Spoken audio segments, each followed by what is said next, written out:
Hello, folks, and welcome back to Kerbal Space Program. So, in the last episode, we did a little flyby of the moon, and that was relatively successful. Didn't have any major failures there. So, in this episode, I actually want to land on the moon. So, first things first, we'll stop by Mission Control.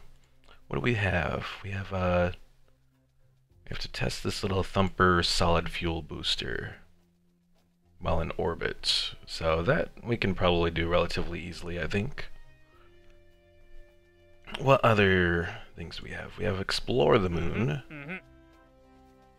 That's go in orbit. Conduct observational surveys, temperature surveys.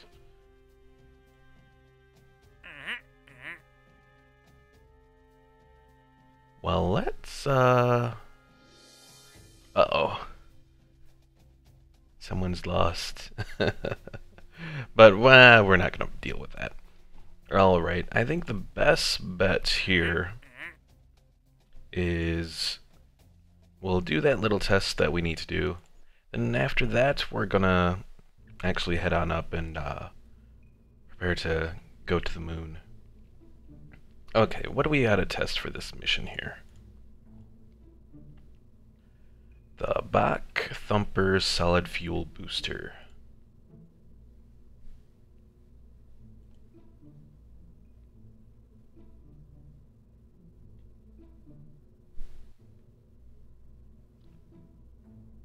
I threw a rock at a bird and the bird caught it. Why are you throwing rocks at birds there, Gerardo?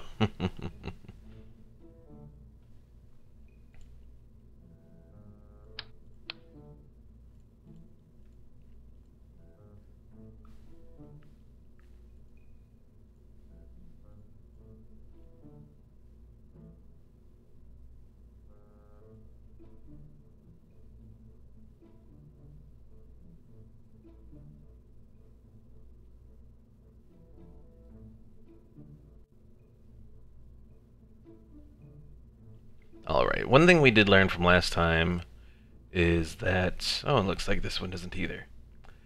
So, the Onion Reentry Module, and also apparently this Probodyne Stay Putnik, neither of those have reaction wheels, which is something that we want to avoid, because that just hurts us overall. Gerardo says, do you ever wonder why bees give their life just to cause you a small amount of pain? No, because bees are an evil, evil menace. There is no explaining the bee.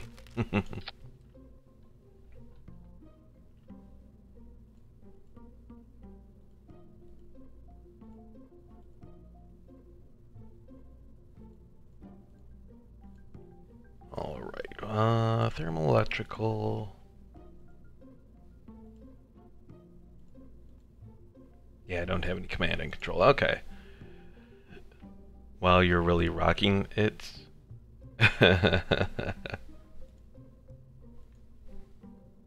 Alright, what do we want to do here? Rocket puns. Horrible, Gerardo, horrible. Okay, so my general plan here, we're going to want a thermal shield. Then we're going to need a coupling so we can escape. And we're going to put this big thing on there. Now I also need to do a coupling there.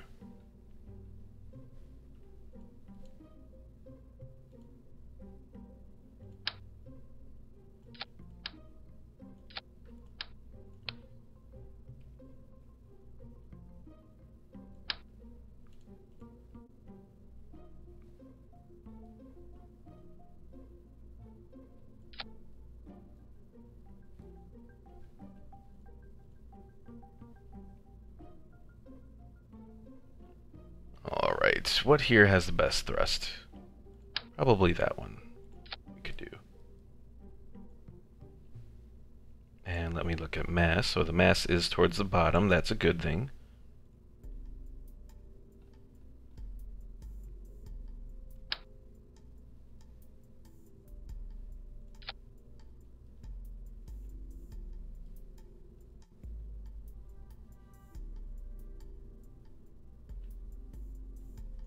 Alright, probably need to actually also go into, where's our fuel thing again?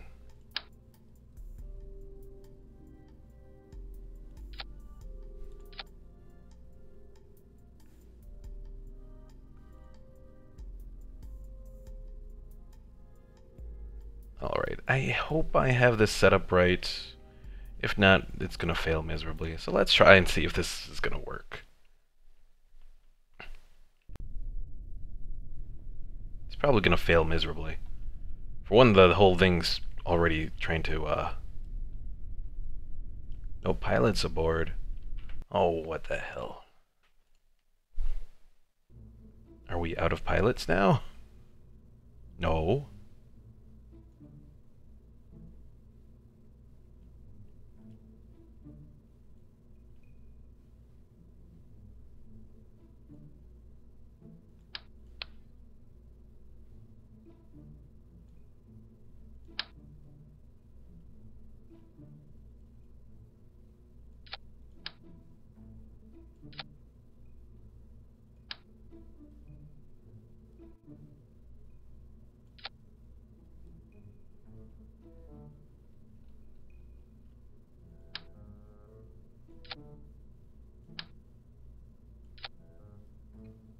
Alright, let's grab one more little fuel tank here. Put that there, and let's try this again.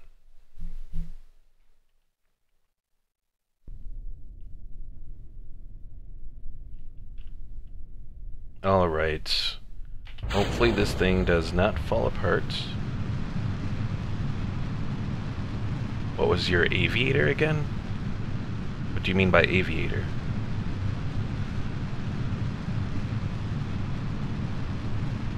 Yeah, this isn't gonna work. Go back to the drawing board.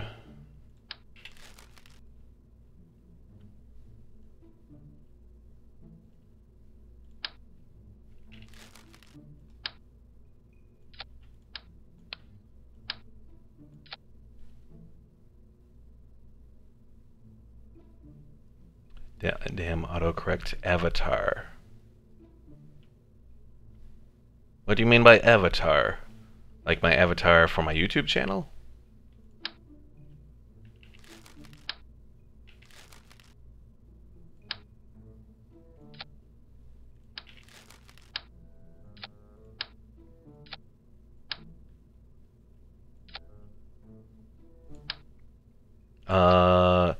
So my avatar for my YouTube channel is the Rainbow Knight. He's kind of like sort of something that I made up at one point back in I think around the start of my channel, I think, is when I actually made him. But pretty much what the Rainbow Knight is he's like, well, he's pretty much kind of what my character becomes in Morrowind. I intended, in my Morrowind playthrough, I intended him to actually sort of become that in the playthrough for Skyrim, but it never really got that far.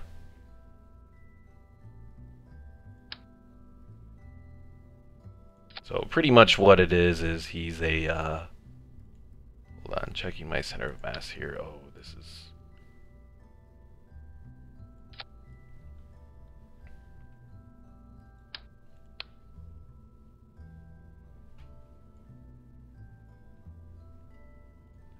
but yeah, pretty much what he is he's just like, I guess, the rainbow armor, I guess, in one way to explain it, is pretty much just, like several different armors all put together, enchanted, all that sort of stuff. Normally you don't have solid rocket boosters on the top of a rocket stage. I know, Christopher, I know. Unfortunately, they want me to test it, so that's why I have that massive thing on top, which makes this so much more difficult.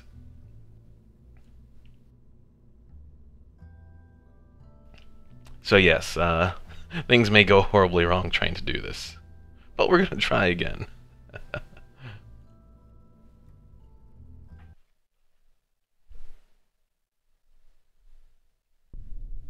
Oh, I probably should add a parachute as well to the top. Oh god.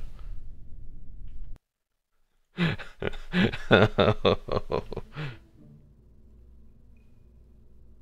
Godspeed, my fellow Kerbalnauts.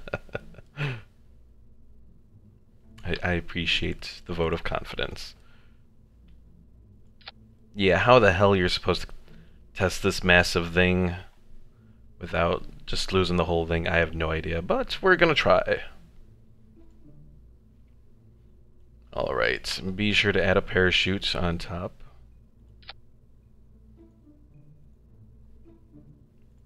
And let's see if this thing will hold together.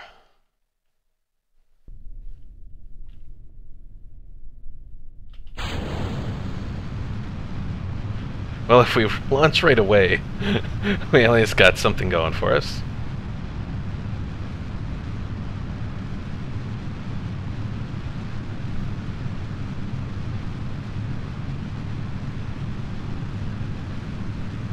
Launch clamps, they look cool. Unfortunately, I don't even have launch clamps researched yet, so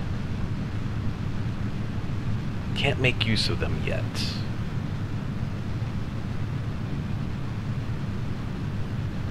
Yeah, pretty much just hoping that I can get to orbit and make use out of this whole thing. Test it out, get the money, and be done. Oh, look, I'm talking... Wait. Oh... I figured that was just you, Gerardo.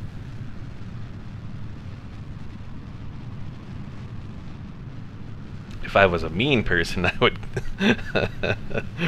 Let's see. Put user in timeout. I could do that, Gerardo. I could do that. Oh, not paying attention. Let's try and change our orbit a little bit here. Once we're out of the atmosphere, we can drop off those solid rocket boosters, but for the moment I'm keeping them on because I need the stability. Because I'm sure the moment I drop those, if I'm still in atmosphere, the whole thing's gonna flip, flip, flip.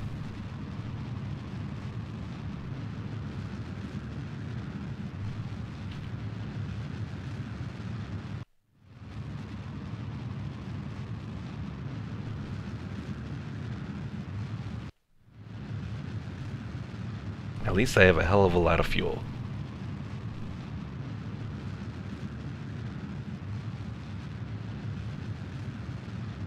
Do you like my magic of you using my name there?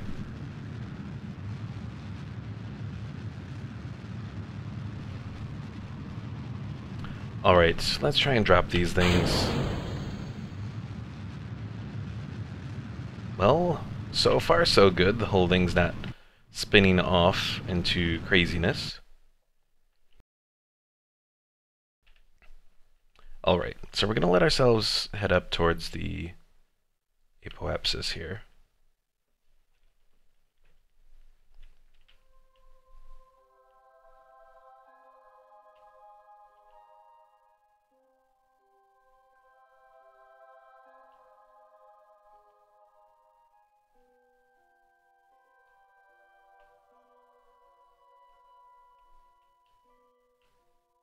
I really hope that I don't run out of electric charge here. That would be like the worst thing to happen.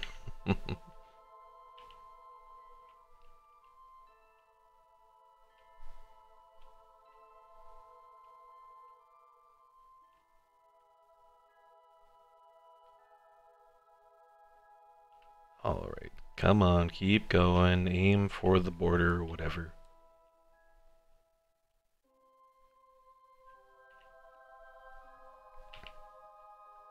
Alright, I think I can probably start... Okay, at least I generate a lot of power with that engine. Alright, let's actually get us into orbit now.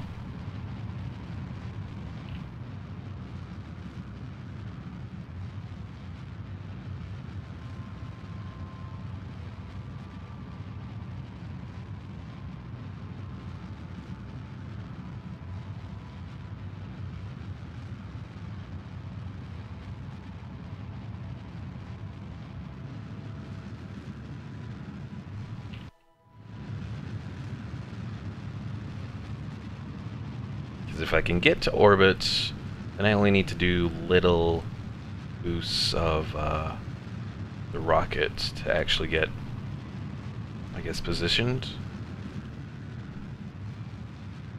for where I need to be in orbit. Come on, rocket. Gerardo is asking how my day was. It was alright. Nothing too special or anything. We're almost there. Come on, don't you dare run out on me, damn it. Okay. That's enough to actually be in the range. Hopefully we have enough to actually get to... Oh, actually we do. So we'll get to the orbital section that we need to be after we pass over here. Okay.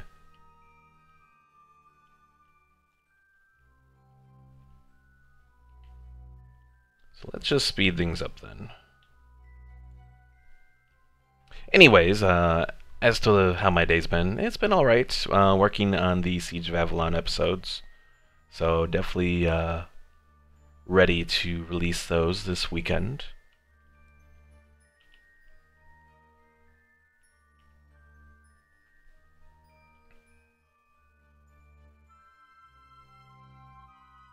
Probably the worst thing with the rockets. And you know what? I probably should aim retrograde.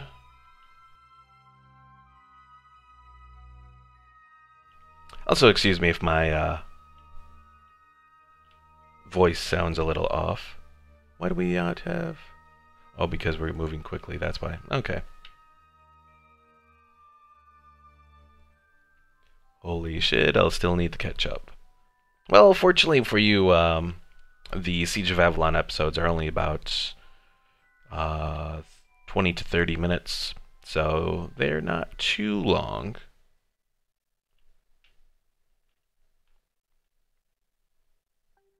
Christopher says the solid rocket booster can't be turned off.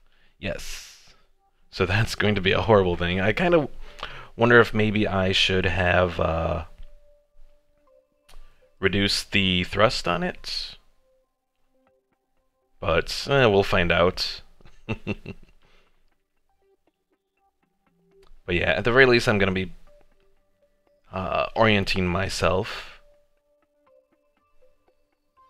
so that I'm facing the retrograde. Also, Dumbara2, welcome to the stream. Yes, I am talking in another chat. I'm actually talking on YouTube, so use the SRB to deorbit. That is the plan, or you will lose the Kerbal.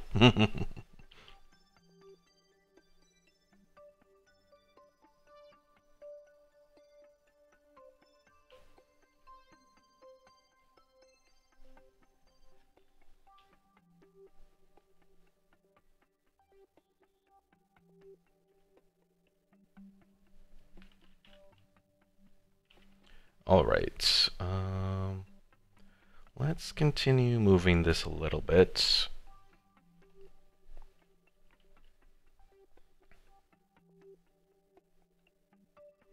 Gerardo, you are not the real newbie, as much as you're trying. I wonder if I reach this middle point, will I be able to use the engine without really affecting the apoapsis much? I think I should be able to.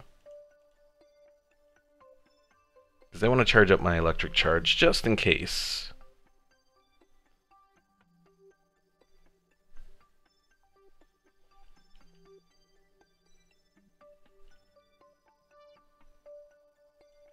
We can probably speed it up a little bit further.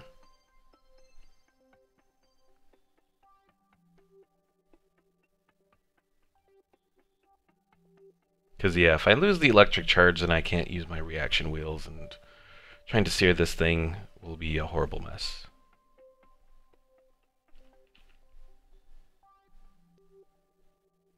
Although, actually, I may almost be to the point where I need to use it. So, slow us down.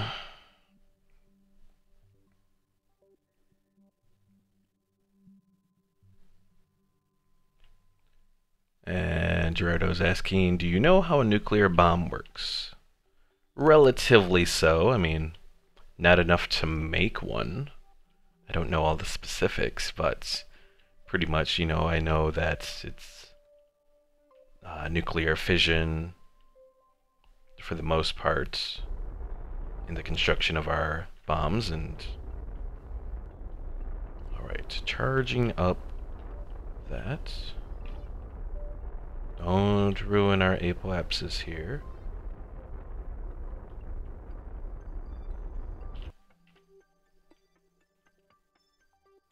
Oh fudge, I'm not in orbit anymore. Oh crap. Oh, I just ruined this. Oh, hell.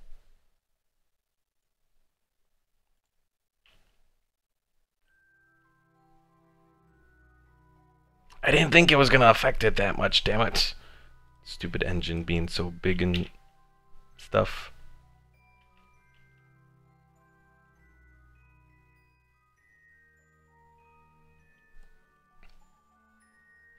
So now let's turn all the way over to the other side, because we're not quite at the apoapsis yet, and maybe we can actually get us back into orbit.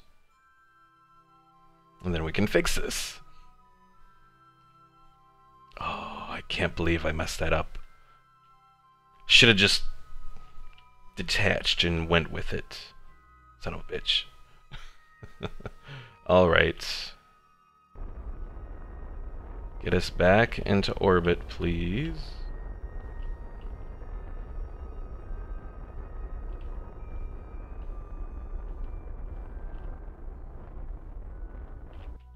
Okay. Detach.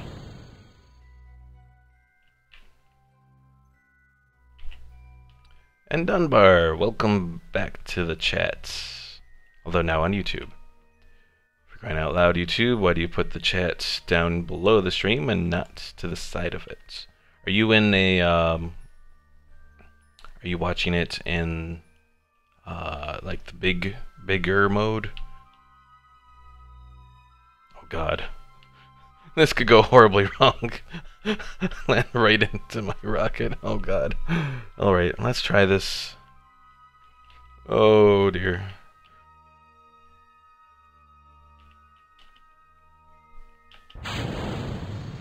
Oh, did I just... Are you serious?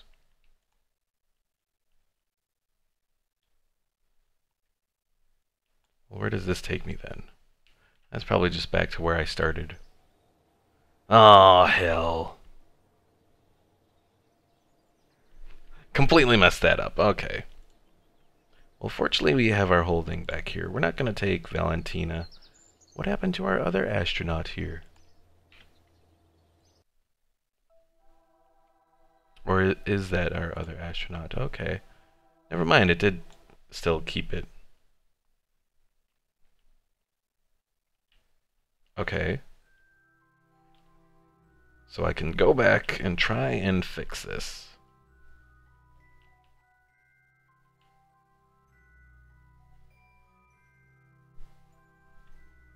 Thank goodness for the for the persistent save thing.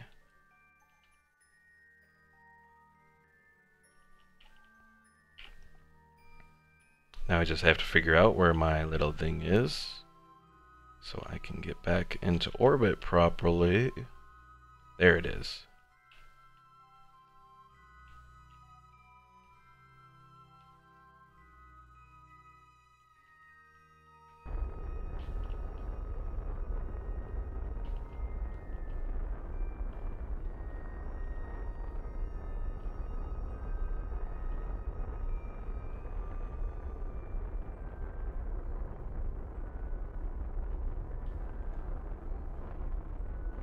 Okay.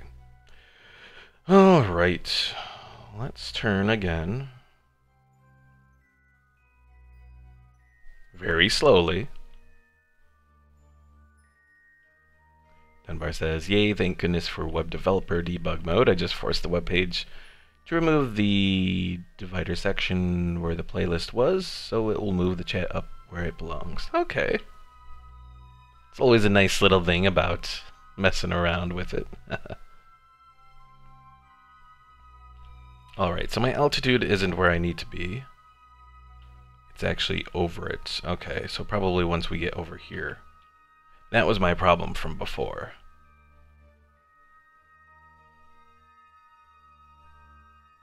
Is that I waited too long to start it, and then I was past the altitude location. Because they only give you that 10,000 meter difference to actually make something work, and 10,000 meters in space isn't much. But I think we can make this work this time. So long as I'm facing the right way, I'll be able to use it, and then we'll be good. I hope. Just to be sure, Oh, don't load a save. We'll save there.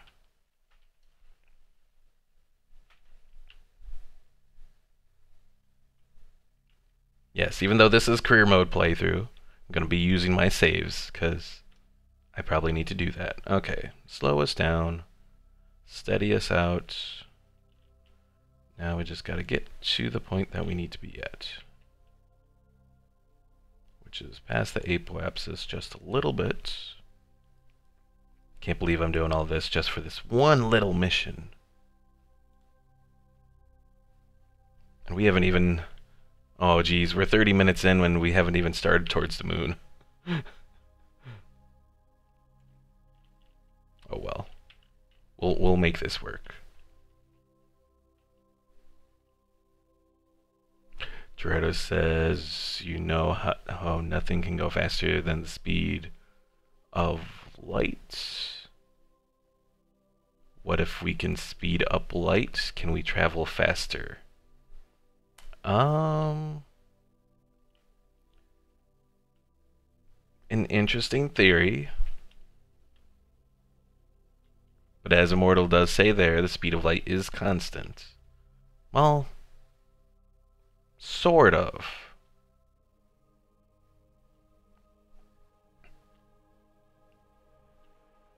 I guess the speed of light without anything affecting it, because there are, like, you know, obviously outside forces that can affect light. Like, if light approaches a black hole, does the light end up going faster? That's a question I have. Because we know that a black hole can pull in light. Or at least we believe that's how it works.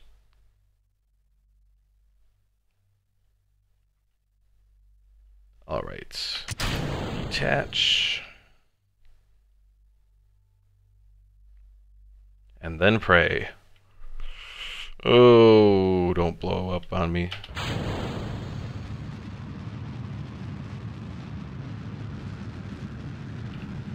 Alright, we are definitely deorbiting.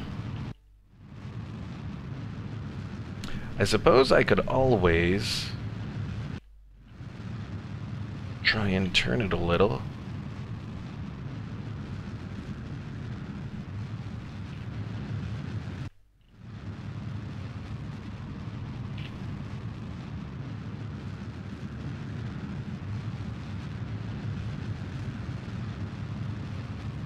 Position it like that. Maybe change up. Okay. Well, we've used all up of that. Now we're pretty much on our own. But hooray! It's worked. Now hopefully we'll survive. Alright, so Gerardo said, doesn't dark matter speed up things? Maybe we can use that to speed light itself. I don't know if necessarily we fully understand even what dark matter is right now. I think there's still a lot of theory on dark matter. Immortal is saying water blocks light, not slows it. Or at least it refracts it. Pi on Twitch says, yep, C is constant in vacuum. It slows down a bit when going through glass, for example. And Dunbar says, in a sense, the max speed of light is really the max speed of cause and effect in general. Events happening 1 light year away cannot affect anything here for at least 1 year. I guess that's relatively true.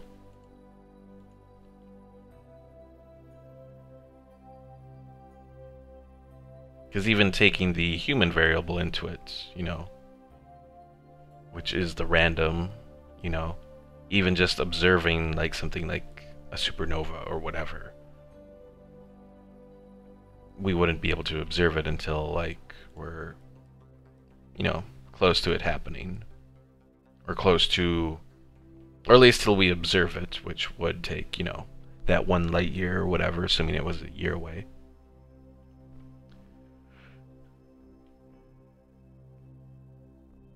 And Pi says, yeah, he's talking about a light cone. Gerardo says, how can light slow down in a vacuum if there's nothing interfering with? Well, if nothing's interfering with it, then light won't slow down. Because light, without anything to interfere, you know, would be at that constant.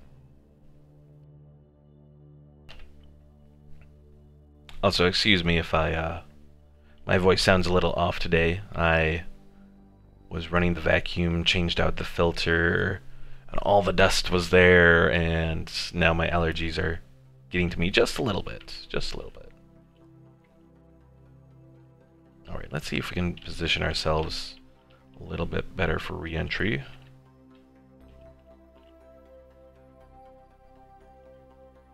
Actually, probably theoretically we should be putting our craft towards the retrograde. I think anyways. And Dunbar says, you can't even send information faster than the speed of light. It's not possible for the news of an event a light year away to reach us for a year. Well, at least without getting into quantum physics and that sort of stuff. Which is an entirely different ballgame. I mean, quantum physics, I only have a base understanding of it. Immortal says, at light speed, human time itself slows a person leaving Earth at light speed would stay younger physically than those left here. Well, it also goes that way even before light speed. Like, I think like, if you're someone who's on the space station, you age younger. Like, time on the space station, because the space station is moving so quickly, time there doesn't pass as quickly as it does on the surface of the Earth. Now, there's not much of a difference. It's like a point something something something difference. But there is like a minuscule difference there. Christopher says, what if at the end of all science we find out we are fish in a fishbowl? Well, it's going something off of that. There are a lot of theories that people wonder if we're perhaps holograms, which, you know, if we were holograms living in a simulation, it would definitely open up a lot of opportunities, I guess, for us, you know.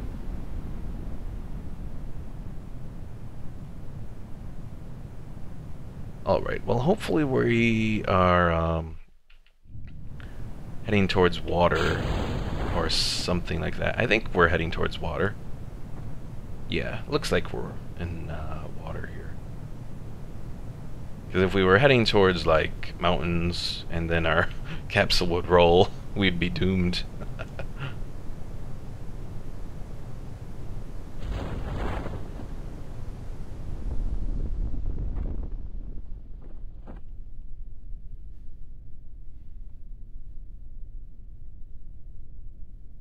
Alright, let's speed this up.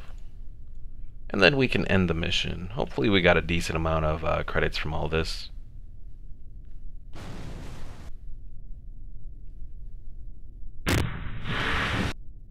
Recover.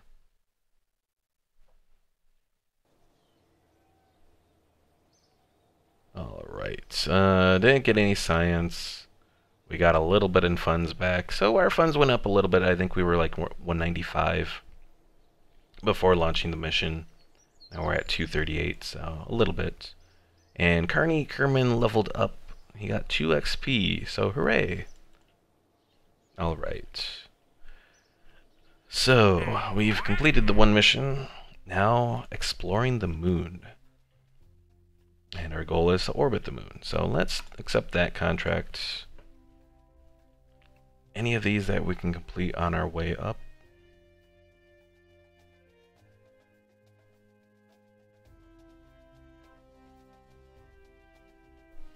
I guess theoretically we could do this.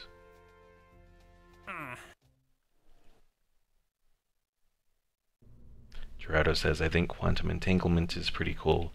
Yeah, quantum entanglement, if there is anything that we know about right now that could potentially give us a way to go around the speed of light, it would be quantum entanglement, I think.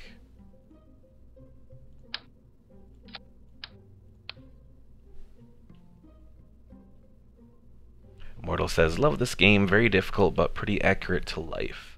Yeah, you know, this is one of the great, I guess, sort of edutainment sort of games that are out there.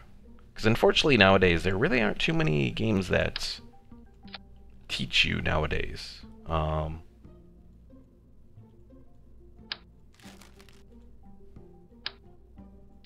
know, because I'm a 90s kid. I grew up especially with games like DroidWorks, like, was a massive edutainment sort of game that I loved. So DroidWorks was definitely one of my big games back in the day.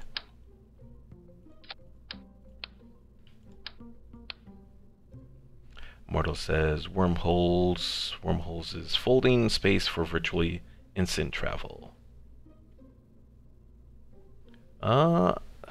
I guess there's still just so much theory remaining with wormholes that it's hard to go one way or another. Hopefully this little Terrier engine will be good enough for the travel. I think it should be.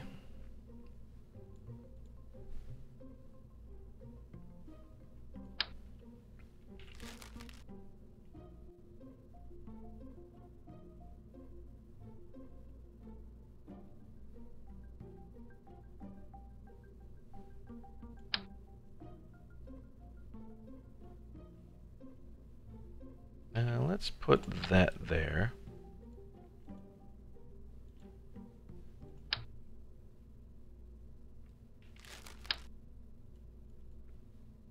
We'll add 4 packs here.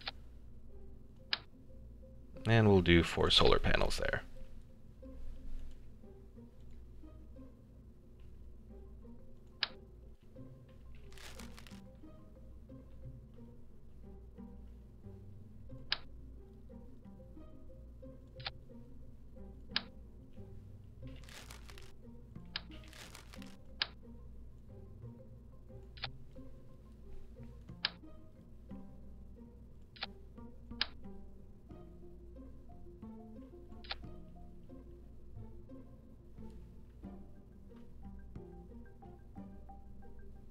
And Immortal says, they say wormholes are possible according to science, just not in our ability yet.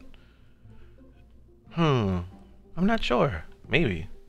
Also, Pi on Twitch says, exactly, Kerbal Space Program is really half game, half sim. It is very much like that, and probably among the other reasons why I definitely enjoy this game. Because I'm a big, I do enjoy simulation games.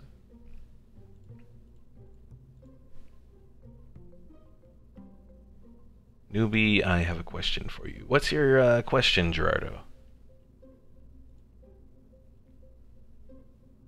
Also, I think our sort of expanding out thing worked pretty well. Probably could do a little bit better with it though. So let's see.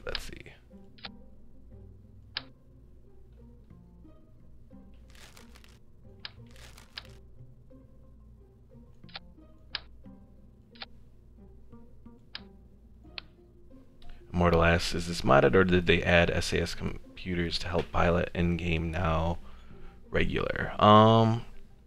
So I've upgraded the Space Center a little bit. So that adds a few different things to help. But yeah, this isn't modded so far, so.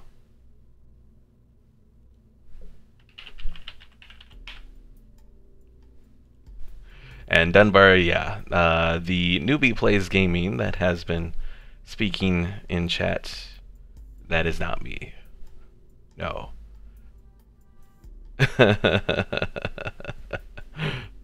Except for that little negative that I just typed in. No, that is Gerardo. Pickle Rick, welcome to the stream. Where are you reading chat from? I see no chat. It's actually my chat that's in on YouTube right now. So one of these days I'll probably get around back to adding chat in my stream again. I used to have it for some of my streams back in the day, and then some people were talking weird stuff, and I didn't want that on my stream, so kind of just took chat off. So Mortal says I haven't played since they added the quests. Oh yeah, that's a little while ago. Yeah, it's definitely improved since then. The whole career mode is pretty neat. I definitely enjoy it.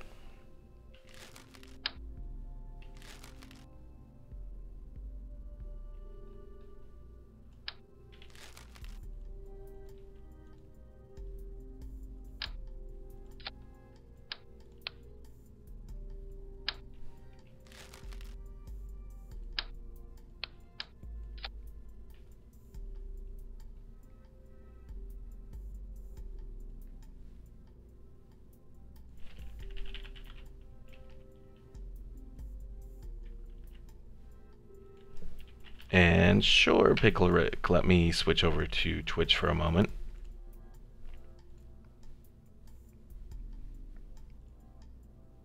Maybe if Twitch will let me go there. Come on, Twitch. Why are you being weird?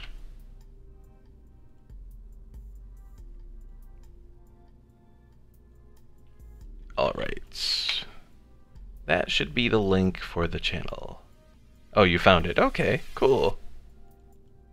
Welcome to the stream.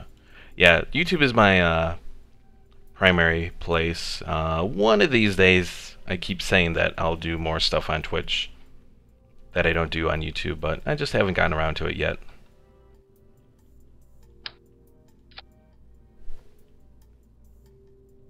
Pi says YouTube can suck it. Just kidding, those people are alright, I guess. Yeah, you know, I mean, don't get me wrong, YouTube has a lot of issues, but at the same time, it's like, well, it has some decent things for streaming too, so it's like, I guess I'll accept it for the time being.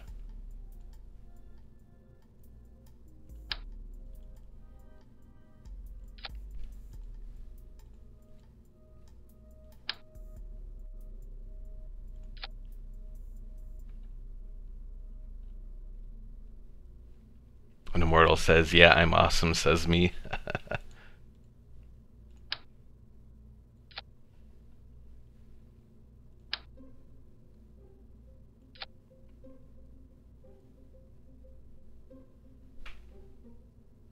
And CT Brahm says, no problem, can't sleep, so just lurking around in Kerbal Space Program streams. Oh, well, generally I stream Kerbal Space Program. Lately it's been every Thursday now.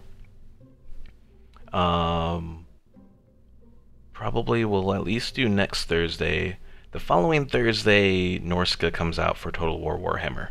So the following Thursday, so not next Thursday, but the Thursday after, that might be a Warhammer stream, and I might go back to doing Total War Warhammer streams then.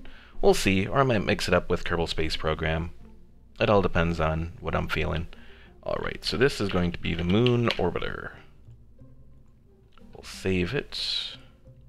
It's not going to be the Moon Lander because I'm not quite confident in my ability to do that. But we'll try. Oh, what's our severity here?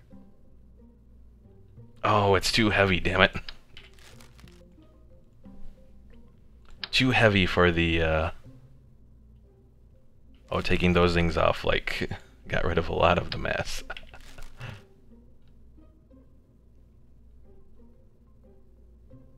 Gerardo is asking, have you ever mixed aluminum powder and iron oxide and lit it up? And that would be a negative.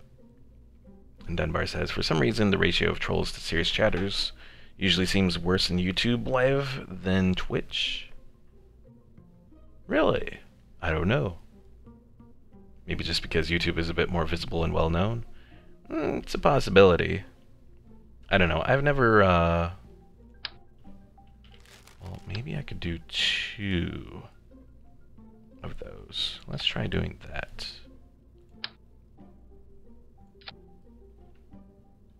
Okay, that will work.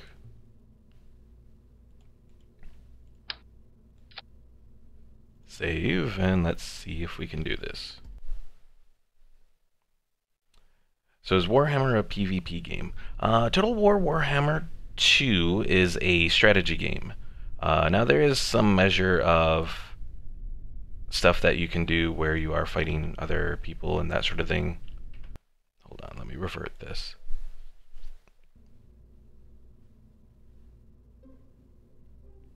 Wait, why did you close Twitch chat? I didn't really close Twitch chat. I was just, because I still have Twitch open.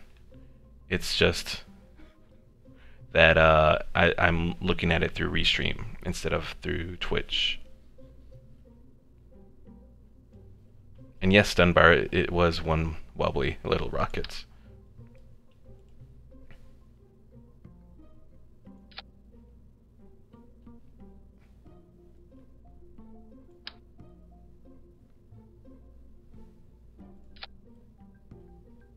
Unfortunately, I don't have any clamps to sort of hold it in place, so it might just be something that I have to launch like right at the start, hopefully.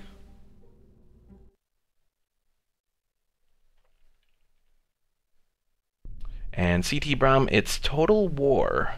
So it's like Total War Medieval, but this is like way updated. Alright. I think everything's ready to go. Valentina, don't die here.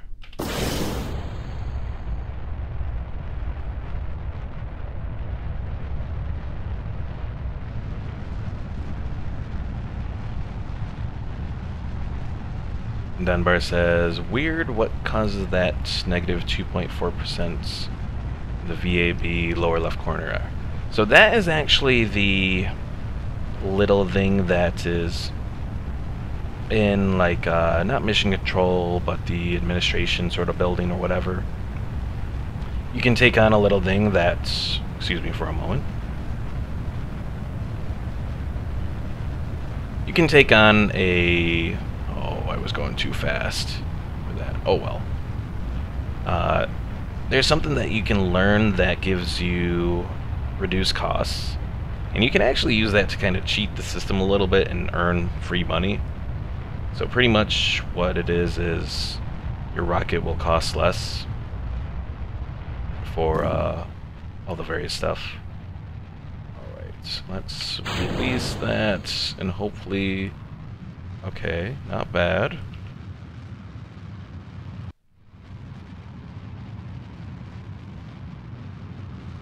But yeah, pretty much one way that you can cheat the system if you need money in career mode is you build a really expensive rocket, and then from there you will just recover the vehicle on the launch pad. You'll actually make money using that little thing from the administration building. And Bar says, oh, it's an admin building strategy. I stopped using those ages ago.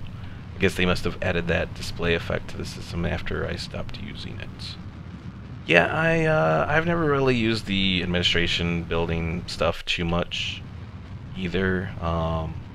It's just kind of one of those things that's, I don't know.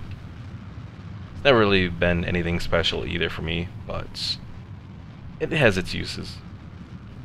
CT Brom asks, are you on PC or console? I am on PC. I know Kerbal Space Program just came back to console, but because like it was on console, then they took it off because of how bad it was. Yeah, Mortal, actually that is wrong. Console can handle Kerbal Space Program. It's weird, but they have made it where that works now, so take that with a grain of salt, but yeah, it does work. Now, yeah, my biggest thing is I don't know how Kerbal Space Program would be using the console controls.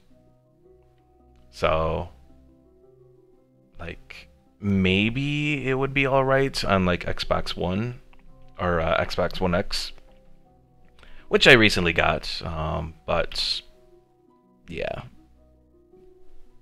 And I've heard they've improved it now since they've released the next version, but yeah. And CT Brom says, I only ask because I see no mods. Yeah, I've never really gotten into the modding scene on Kerbal Space Program. I guess because it doesn't have Steam support, so that's kind of like one of the things that goes into it. Alright, let's see if we can speed this up, get into actual orbit.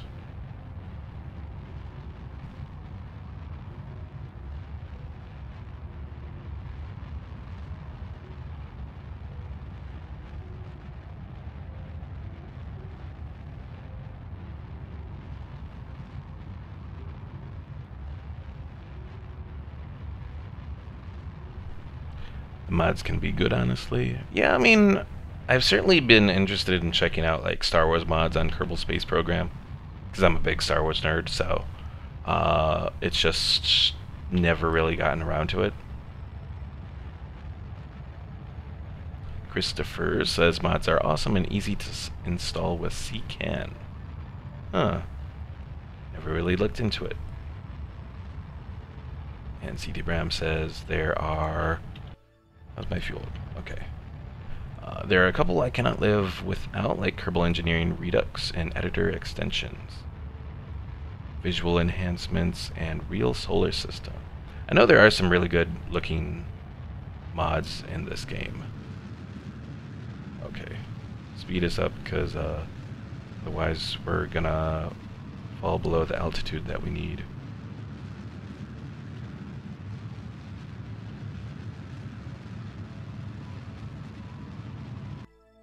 Okay. So we'll wait to get to the periapsis, then we'll extend that out. Now I'm not at the point... Oh yeah, I can't do... I forget, I'm not at the point where I can do set up waypoints yet. So that could be troublesome.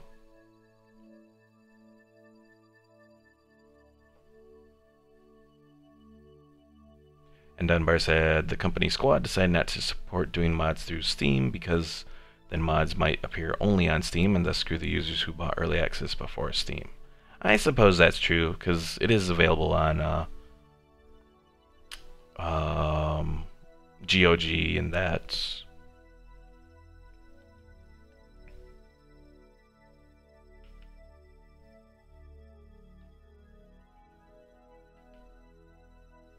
Alright, so let's speed this up a little bit here. Approach the periapsis.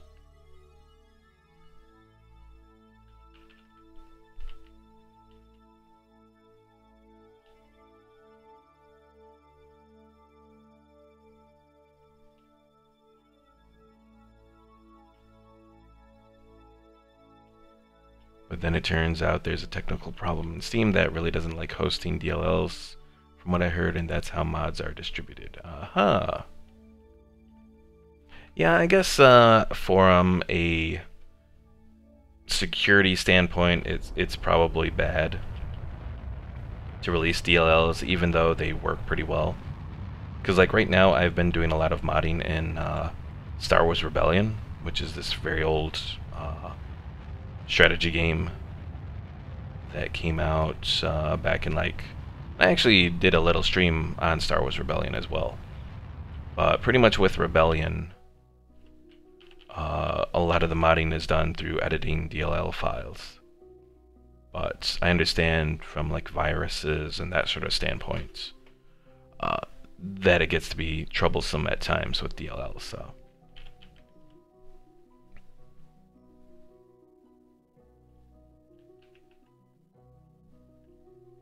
Dunbar says, in a lot of moddable games, the mods are just models, artwork, and scripting language stuff like Lua. But in Kerbal Space Program, they're actually .NET mono DLLs written in C#. Huh.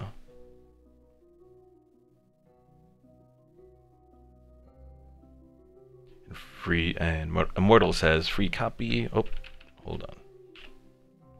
The free copy of Kerbal Space Program only has the moon and maybe Mars. Oh. I know they have like an educational copy of Kerbal Space Program as well.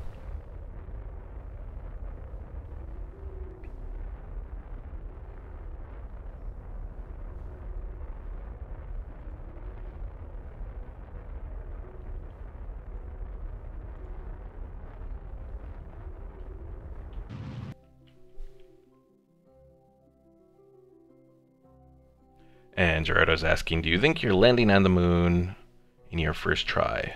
Probably not.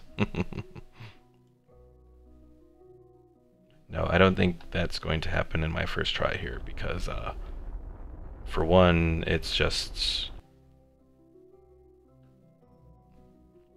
Alright, let's see if we can move... Actually, we want to move to those things up there, the blue things on our nav ball.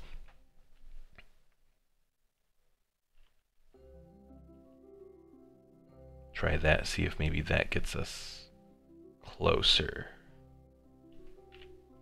Because we still have a little bit of fuel in our big rocket here.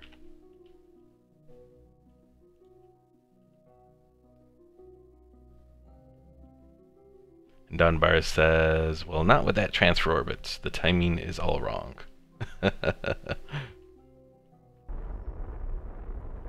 Oh, that's the wrong way. So we want the other one that's on the far other side of where we're looking. Also, I didn't even know we had this Kerbin physical characteristics thing to look at. Interesting.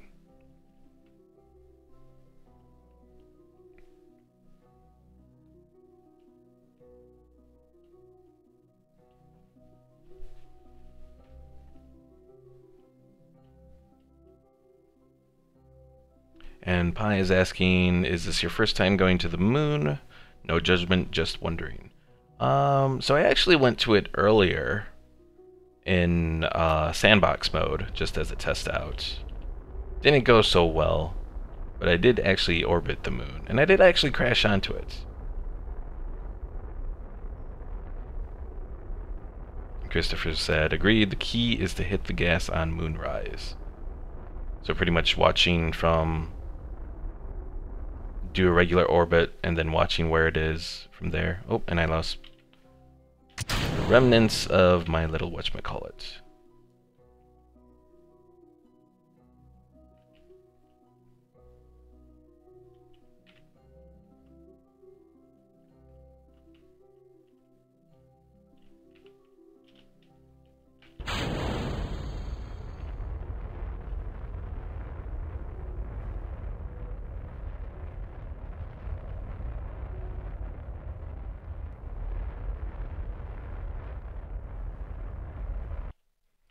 And CT Brom says the easy way to make moon intercept transfer orbit is to get to low Kerbal orbit and then wait until you see the moon peek out above the horizon and burn straight ahead. You will get an intercept. Huh. You know, someone actually mentioned that the last time that I played this, but I kind of forgot. I'm not very good at this game. But I'm going to try and make it work my way somehow. Horribly. but somehow.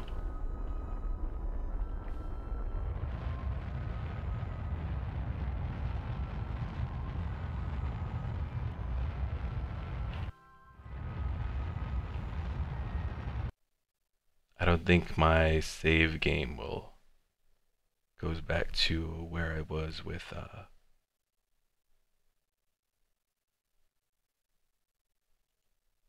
actually, you know what? We'll revert the flight because that's probably a better way to do that. Go into orbit and then burn when we see it coming up from the horizon. Because otherwise I'll just take too long trying to do this.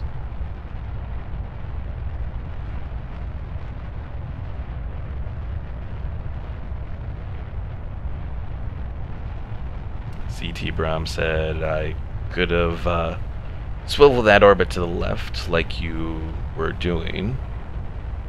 Yeah, but I probably would have burned through a lot of fuel going there.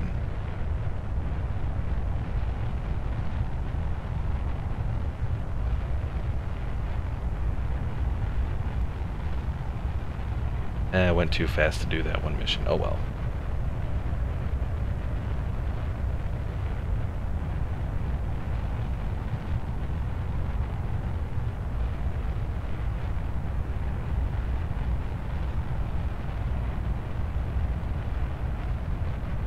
Christopher says, ditch those SRBs when they are done. Just point prograde.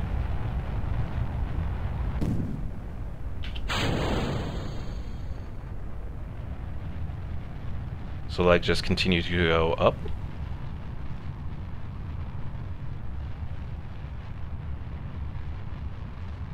Because generally around this height, I turn, but then again, I'm going a little slow too, so I may want to actually try and boost my vertical speed a little bit.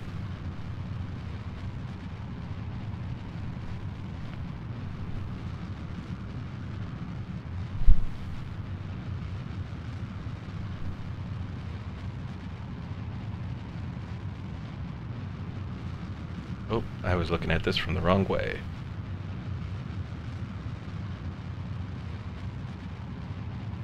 Oh, Dunbar said I should have usually bent over much sooner than that. Whoops. Oh well.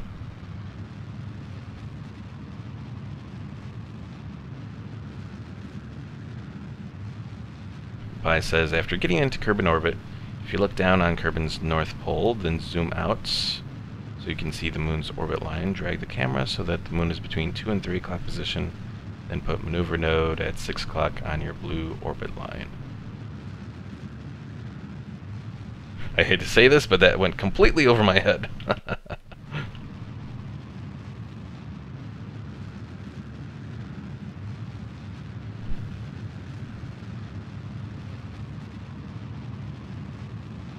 And CT Bram says also it makes getting orbits a tad more efficient if you shoot to be pitched over 45 degrees at about 20 kilometers.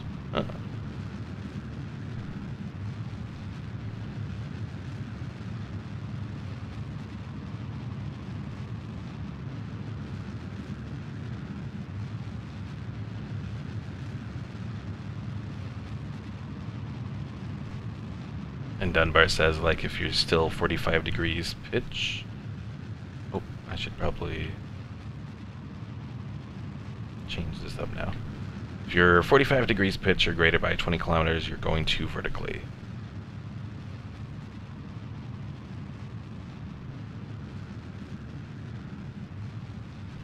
And Christopher says, click the prograde button below the green one near the nav ball.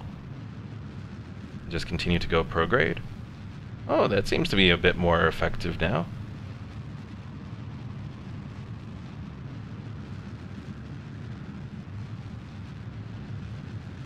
Yeah, that's a lot more effective.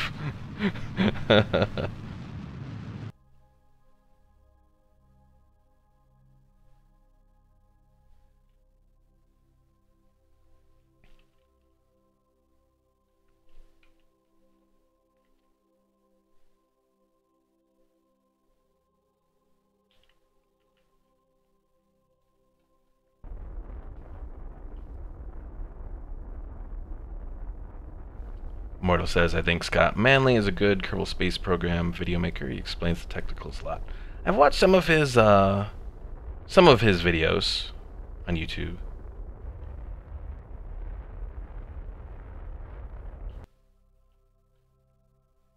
I'm just not exactly... I haven't gotten into all the technicals on it, though. I was actually watching a little bit of his videos earlier about reaction wheels and all that.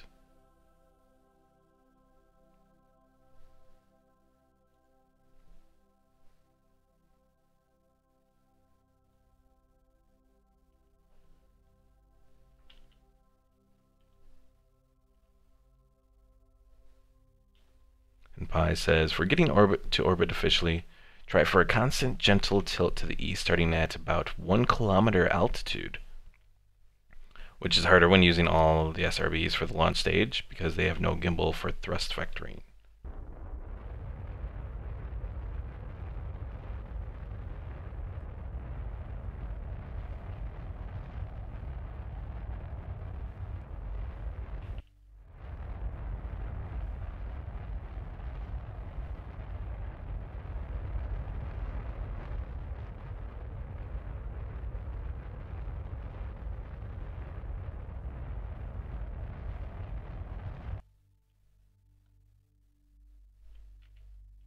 Okay, let's actually get us out to the apoapsis here, and then we'll continue going along prograde.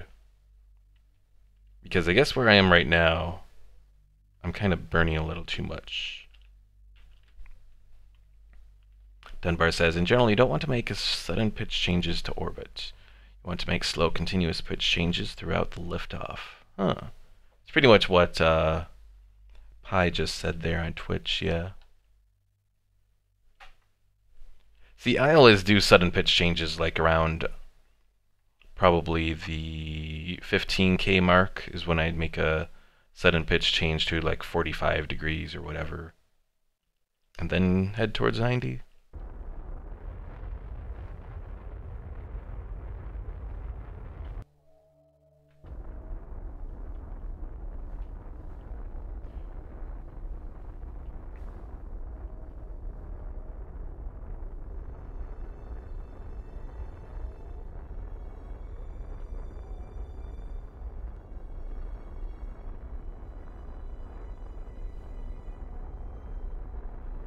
Dunbar says, if you can get it just right, you can make it so you point at the yellow prograde mark the whole way up after the initial kick over a bit.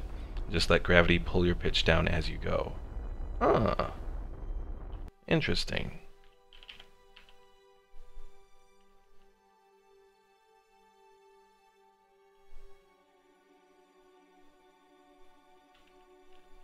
And Christopher says, if you build a rocket perfectly, you point over at launch and it... Oh, yeah. Pretty much just the same thing that Dunbar says. And Pi says, so right now, not counting stream delay, you're looking down on North Pole.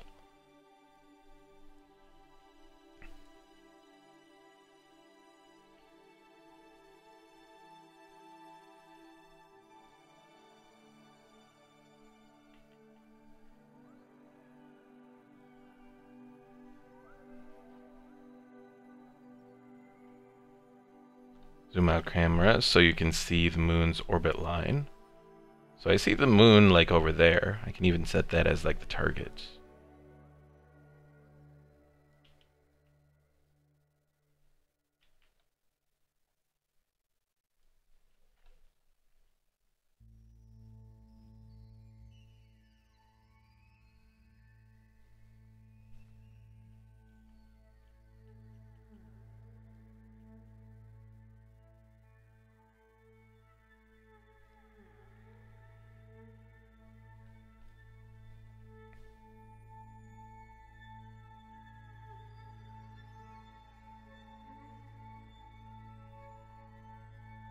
I still don't know entirely what this ascending node and descending nodes are. Like, with an ascending node, do you Like, is that the point that you're supposed to throttle up to try and make an intercept? Is that how that works? I admit I don't entirely know for sure. And Pi says, while looking straight down on North Pole, zoom out camera so you can see the moon's orbit line. Drag the camera so the moon is between the 2 and 3 o'clock positions. This is noon, 1, 2, and 3 o'clock, like over here. Then put maneuver node at 6 o'clock on your blue orbit line. Oh, well, that'll be a problem because I'm not far enough in that I can do maneuver nodes. Merrick, welcome to the stream. Yes, you are a little late, but it's alright. Yeah, I think my best bet... And Minor Edgar says ascending and descending is related to inclination. I see. The dot you're approaching is the top of the current orbit without more thrust. I thought that was the apoapsis, is the top of the current orbit. This is the ascending node. Sorry, Merrick, yeah, no maneuver nodes yet, so I'm still kind of flying a little blind. I know I heard someone say that, like, moonrise, so you know what, we'll try and make that work somehow. So let's speed things up a little bit. And as soon as we see the moon rise over the planet, go prograde. I think that's what we're supposed to do.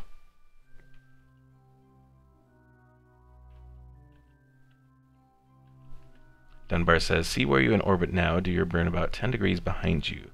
You slightly passed the best spot to do it, so go around once more. Okay, so I'm going around once more.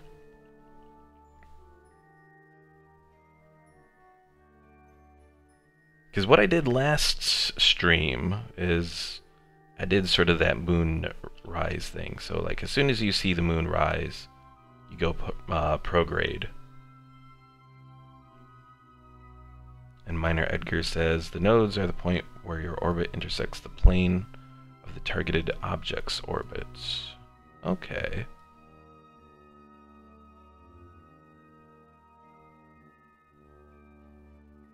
Oh, we're at moonrise, okay.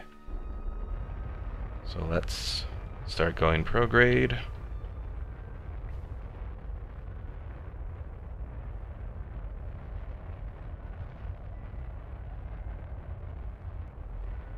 Of course, we're gonna use quite a bit of fuel kind of doing this because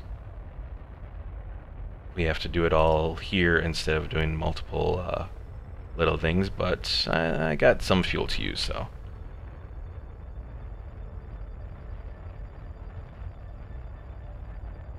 And Immortal says, I request you land at the Kerbal moon arc. What? I don't think that will work.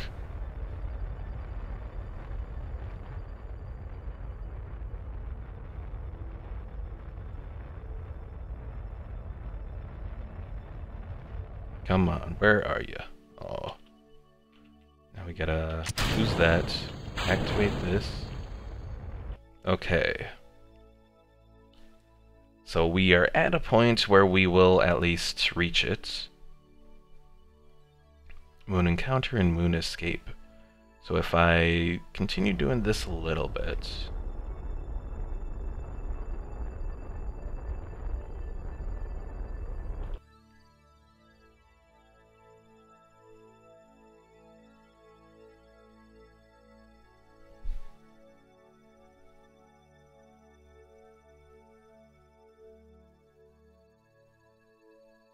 Merrick says, I mean, if you have a perfectly round orbit and you burn, you'll easily push your apoapsis over to the orbit.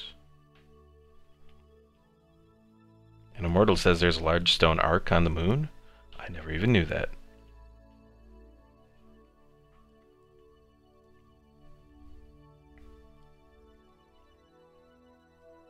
And Pi says the moonrise method works because when you start the transfer burn, the moon and your ship are in the same clock position relationship I was talking about. Okay. Yeah, the moonrise method is probably the easiest way that I've seen over doing these couple of streams the last couple times to get to something when you don't have maneuver nodes. And Merrick says, when you get to the moon encounter, you need to decrease your speed to get stable in its orbit. That is, if you want to orbit it. I do want to orbit it, because that's what our mission is for this. Orbit the moon. I think last time we just sort of did a slingshot around the moon.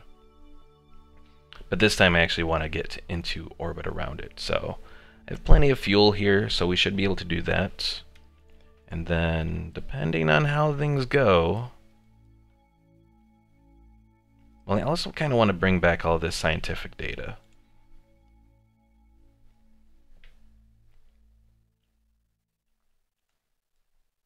Is Jeb still out there? Oh yeah, I forgot about Jeb.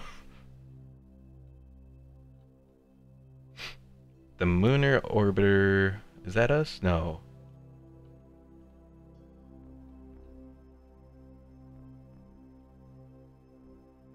So that's us. So I guess he is kind of still out here. He's only really just passing through Minmus orbit now, so it hasn't... It feels like it's been a long time, but it really hasn't.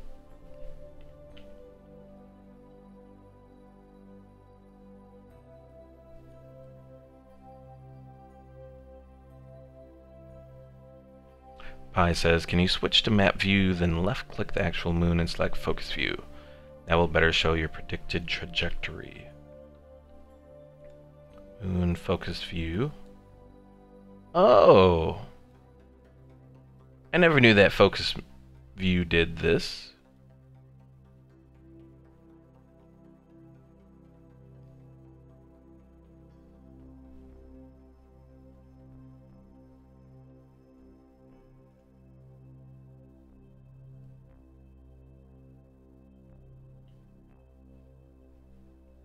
Immortal says, I have a crappy video of the moon arc on my channel. Heavy on the crappy. And CT Brahm says, or easier, put your orbit location forms a tangent line to the moon at the point the moon pops over the horizon. You are essentially pushing your apoapsis out 45 degrees ahead of the moon's current position. And Pi says, to switch back to ship, press backspace or tilde. Aha! I always wonder... I always wanted to know how to get back to your regular view when you focus on something, because I've always messed that up. Thank you for that, Pi. Dunbar says, if you gently burn prograde or retrograde a bit right now, you'll see the moon pass move closer to the moon.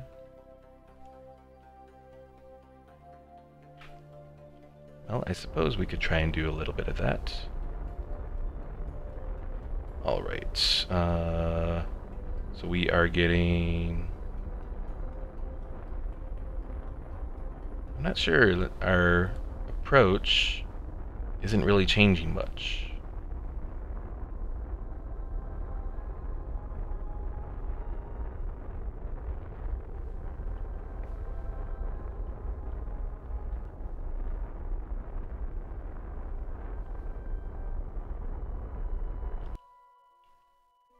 I think I'll hold off on that for the moment.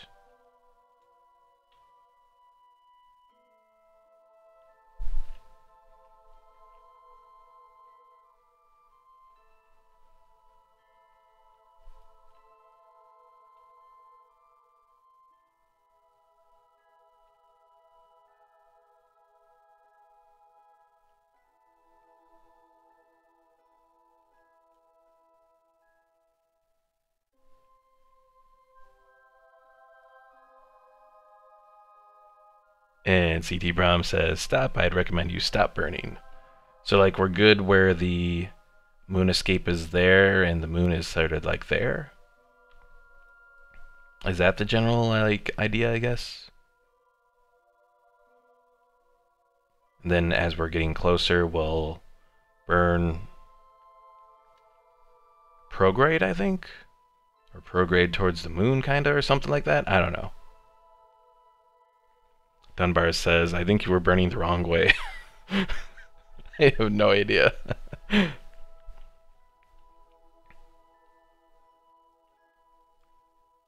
And CT Brahm says it would have been more efficient to wait until you were halfway there, then go to map view and slowly burn radially inward.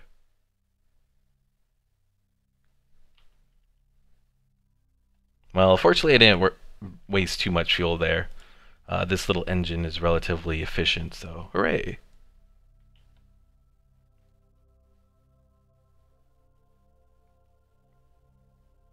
Focus on the moon.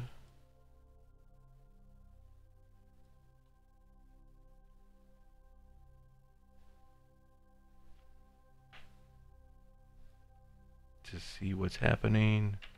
I don't know. I'm confused. Let's just speed up time and go a little bit closer.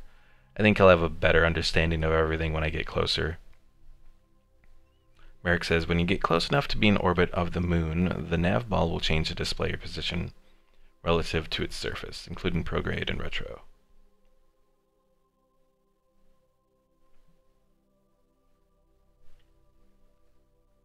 As I said, Dunbar, fortunately,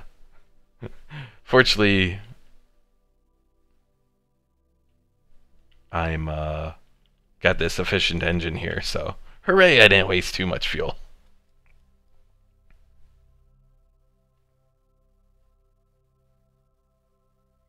Okay, so CT Brahm says you want to make the burn while in map view, focusing moon, and watch the encounter path directly as you burn.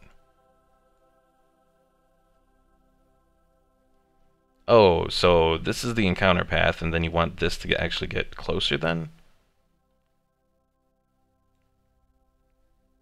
Okay, so we'll slow this down. Because we're about halfway there.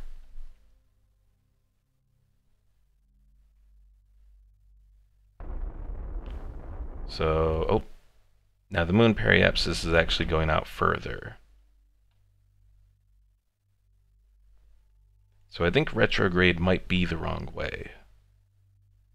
So maybe I was actually doing the right thing? Let's see. Oh, so maybe prograde is the right thing. At least burning from here.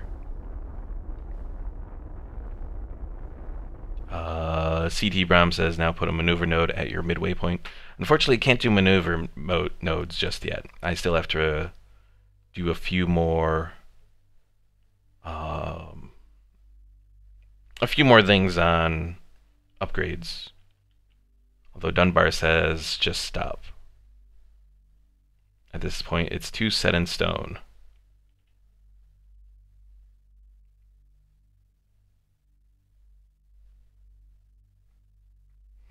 Stop and just burn west.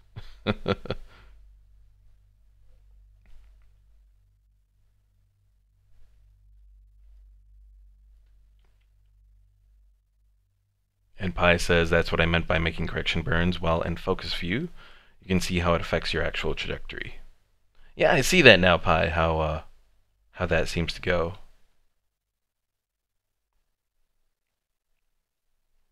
Yeah, Bram, it's right now what I have unlocked is just like these basic views. Like I didn't even have this at the start of my last stream, I think.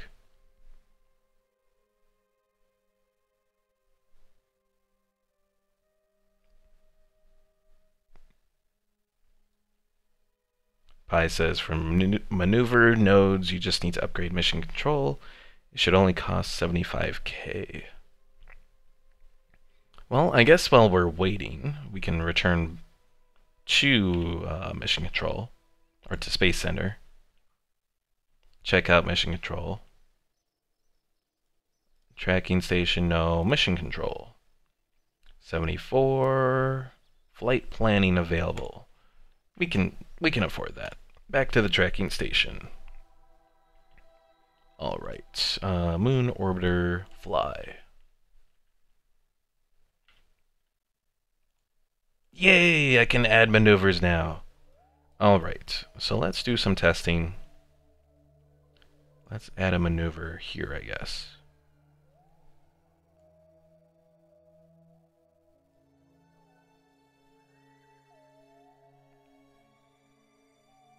Actually, if I was to do this closer, say I did a maneuver now.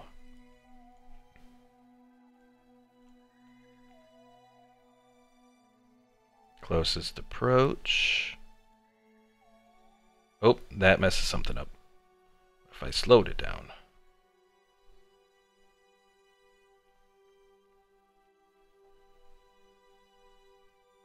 And what if I change this a little bit?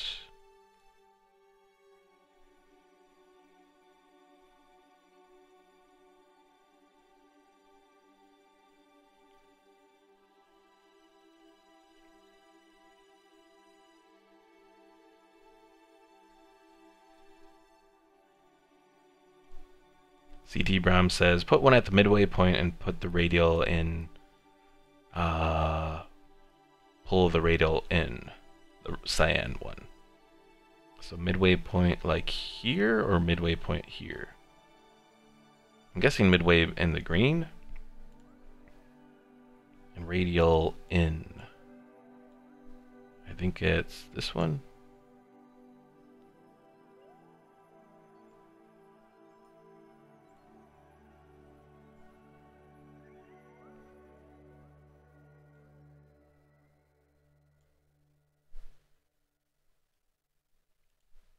Oh yeah, focus on the moon. Okay. And then do the maneuver.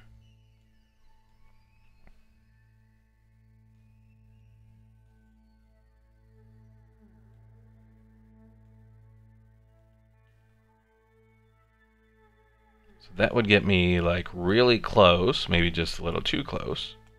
Periapsis at 99.17. How much burn do I need for that? Only 200.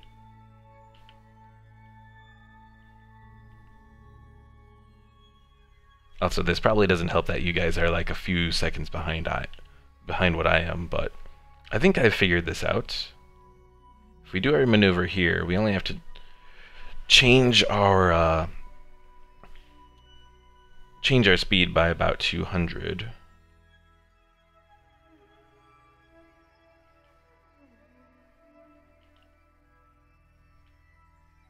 I know the maneuver is this blue one.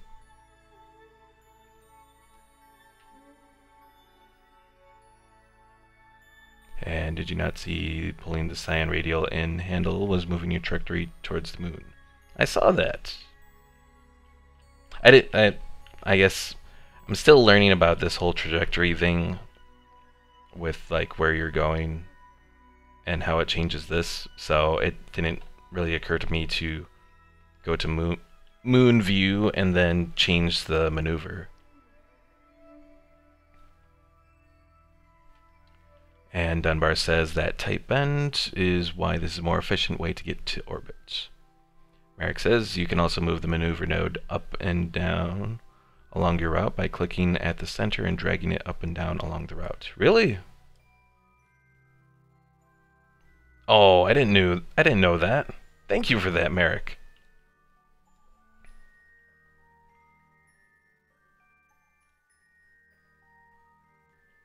Because then I can compare it to there, and moving there, I have to move even less.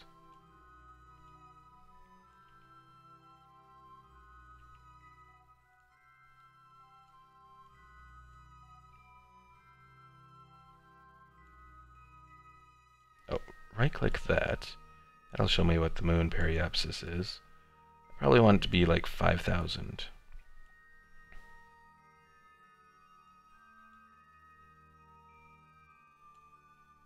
Probably don't want to go anything below that. Just because there might be like a mountain.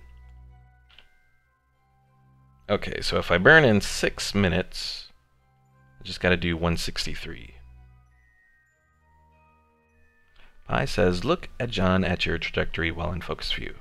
If you want to make your moon orbit more equatorial, you can tweak the pink triangle tabs of the maneuver node. Okay, there we go.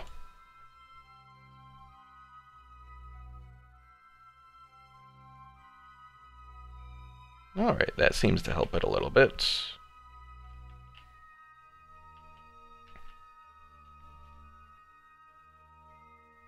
Mortal says they didn't have maneuvers early on. They do help a lot these days. Like, I've always used the maneuver nodes in sandbox mode, but I've never really had to do it in, I mean, I've done it in this mode, I just didn't have it available. I was thinking it was going to be, much more difficult to do, so. And CT Brahm says, the farther you are from the moon, the slower you are moving, and hence your burns will have greater effect. Okay.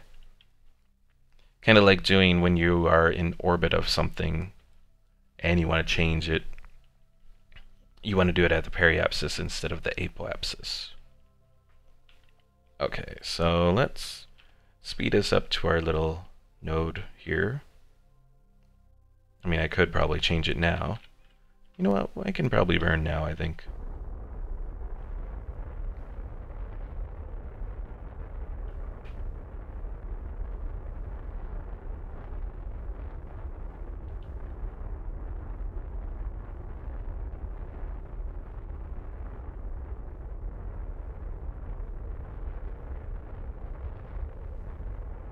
Thank you, folks, for all the information.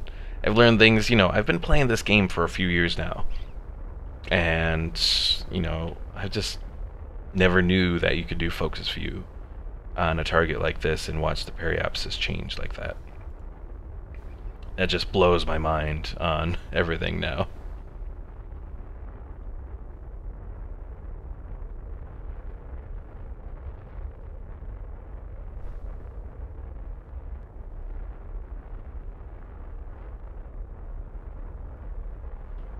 Easy now.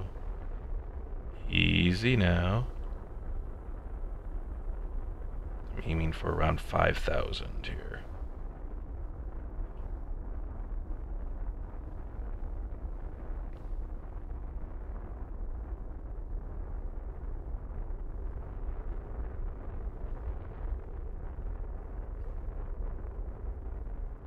Yeah, we'll stop there. Okay. So I think we can probably get rid of the maneuver. Then when we reach the periapsis, just slow us down, and that'll bring us into orbit of the moon. Actually, we really don't need to actually be a complete orbit. We just need to actually be in orbit where we're not going to escape the moon.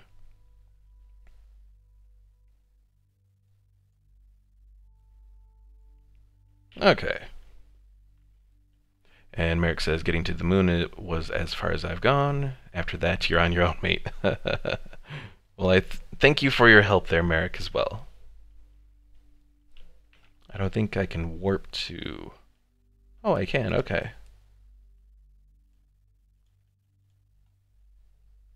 I didn't even think I had the ability to warp here yet. And Immortal says, look out, he's going to be at all the planets with this newfangled maneuvers. Just kidding. That rule of thumb isn't 100% true all the time, but it's pretty close most of the time. Oh, the rule of thumb is if you are burning at a yellow marker, it's more efficient to do it when going fast. But if you're burning at a purple or cyan marker, it's the opposite and better when slow.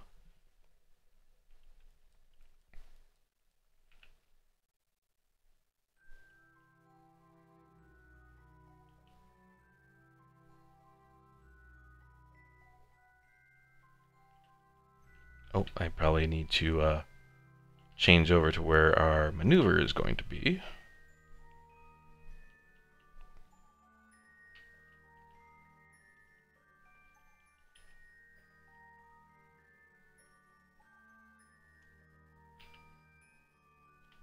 We'll speed it up a little bit here.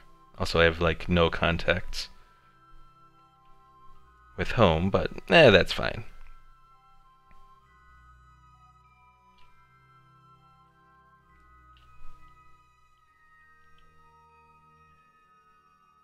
Yeah, I didn't learn all this stuff in the last stream, so now that I know this, I think I can make my trips to the moon much more effective. And Dunbar says, By the colors I meant prograde, retrograde. Oh, you're talking about the markers that appear on the nav ball. So if you are doing yellow, prograde, retrograde, it's more efficient to do it when going fast. So that's probably like when you're going into orbit and all that. But if you're burning at purple or cyan, you want to do that when you're going slow. So probably if I wanted to change this up, so the periapsis you'd be going your quickest, the apoapsis you'd be going the slowest. So if you wanted to change the apoapsis, you'd probably go, to change like your heading of this little circle or whatever, you do that at the apoapsis, I guess. If you were doing that based on the blue radial thing or whatever. I understand now. At least a little bit more than I did before. Alright, so we're almost at the point to do our burn.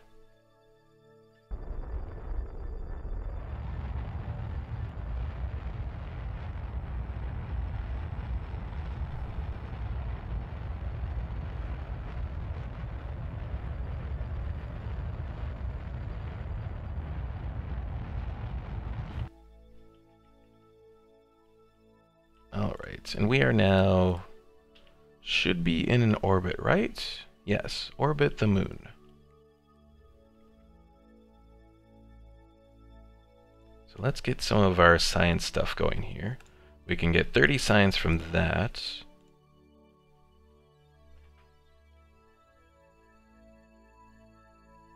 We can get 36 from that. Pressure, 24. Can't do anything with that. Crew report. And let's do an EVA as well. Alright, we have a buttload of science now. And I can actually send a couple of those out all the way.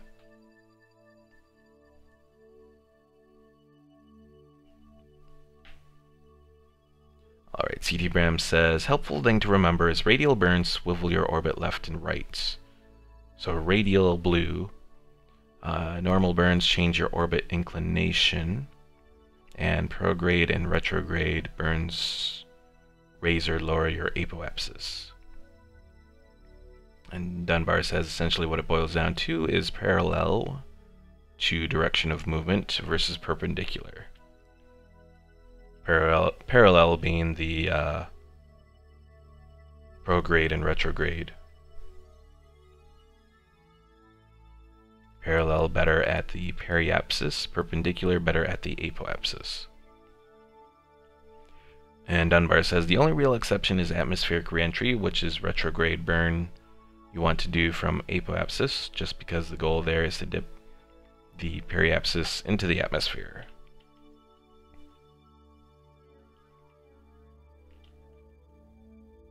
Alright, well let's speed this up a little bit towards the apoapsis here.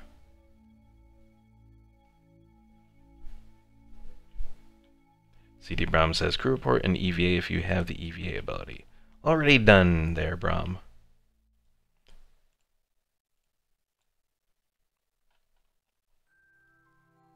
And hopefully we'll soon be able to send a message back. Maybe not. We might be a little too far away. Cannot transmit science.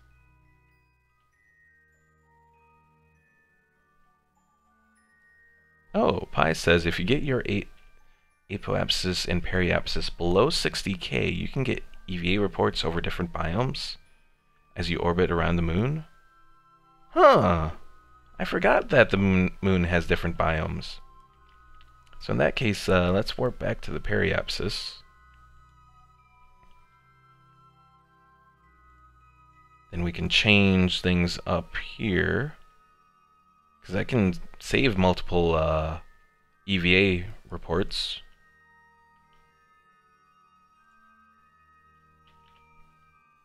Retrograde.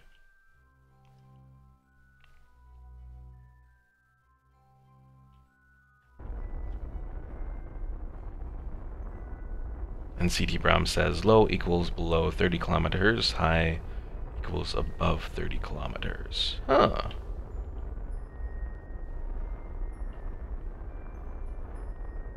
And CT Brom says thinks about 9 moon biomes. Huh. See, I've made it to the moon like once. I don't think I've ever made it back. I may have made it back like once, a long time ago. But yeah, we'll wait. Go back to the periapsis and do another burn. But and I think I've seen somewhere. I think in maybe science mode it shows you all of the various science stuff that you can collect. It doesn't show that in career mode, so you kind of have to guess a little bit. So I've seen it once, the different biome stuff, but like it just kind of passed me by. And I think there's other biomes even on the other planets as well.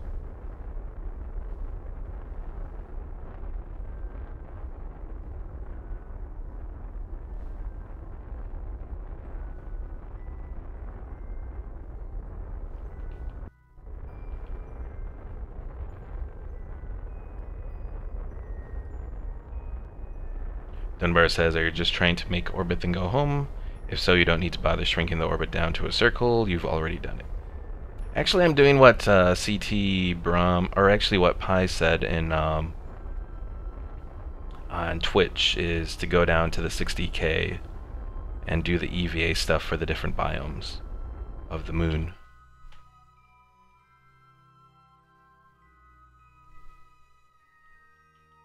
That way I can get all the different stuff.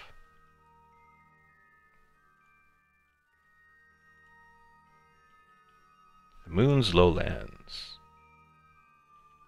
Board. Alright, what EVA reports do I have? I have one of the moon's lowlands and the midlands. Yeah, this should give me a whole bunch of nice science now. CT Brom that says there's 15 biomes on the moon? Wow. Now I just gotta make sure that I don't end up losing my girl here. And Dunbar says, you could almost land and come home if you only had landing legs. Yeah, I was thinking about it, but at the same time I was kind of like, well, I don't trust myself. Because when I was trying to do the whole landing thing earlier in sandbox mode as like a test for this stream, well, for one, I crashed in the landing. Like, I set it down slowly enough, but then it fell over. So. And CT Prom says, oh, is the moon high cut, low cut off 60K? Sorry, I thought it was 30K. Maybe I'm thinking of Minmus. Well, according to Pi on Twitch, it's 60K. Anything new here? Oh, still the lowlands thing.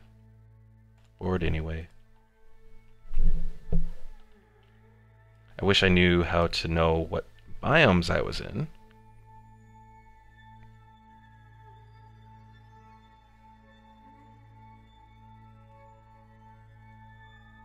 I think, isn't there a way to figure that out with a scanner or something? I don't know.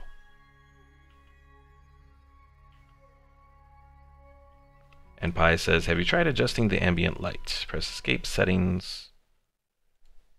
Makes it better for viewers when you're on the night side. Ambient light. Ambient light boost, map editor.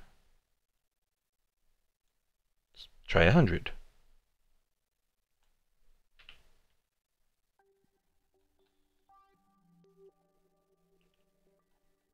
Oh, it makes the little stuff glow a little bit.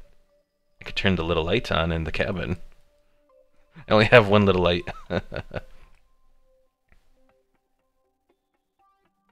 CT Brom says, I have a link to a map but cannot post it for you. suppose I can look it up on Google. Moon biomes map. All right. Also, Pi, if there's something better that I could do with the ambient light, let me know. And CD Brahm says, yes, there is a mod that has a biome scanner. Okay, that I might have to get for the next stream, because if I'm looking to do all these biome things for science, I might have to do that.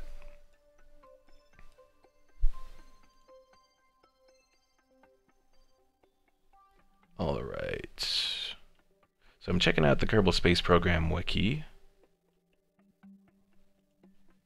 Dunbar says, I see no difference in the ambient light. Did I save it?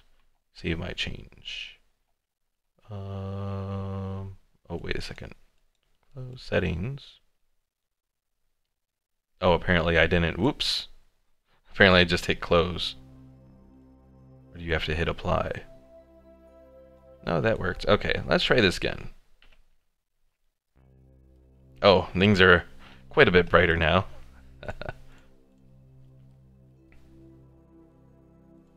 Oh, and 30% should be good.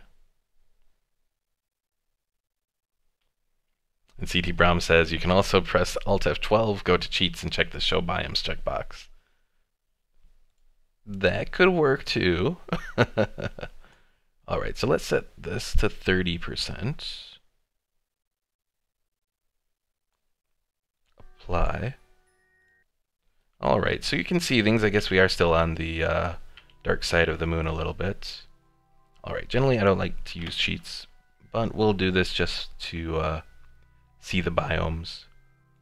If anything, we'll say that we should have the ability to look and see what sort of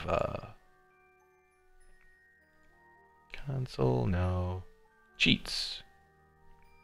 Biomes visible.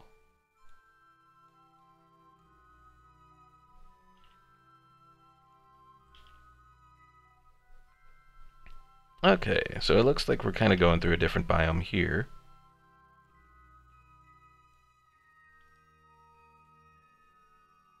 East Crater.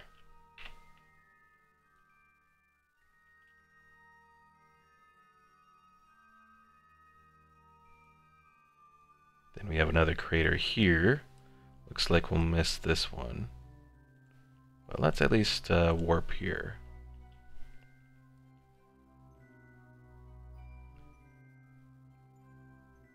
And CT Brahm says, I normally just get into a polar circular orbit, then you'll eventually pass over every biome. And have to be in map mode. I guess the polar orbit would probably work for the most part. Let me see, do I have what this is? Also, Pi, thank you for the follow. Although I think you've been in my streams before. Because I think you've helped me out before a little bit. You've helped me out a lot more today, that's for sure. Okay, so let me get out here. Anything new that we can pick up here? Midlands, I think we already got that. Yep. Okay, so we're going to try something out here. We're going to do... Or, I don't want to do that just yet. Hold on. Add in a maneuver. So apparently this works best at...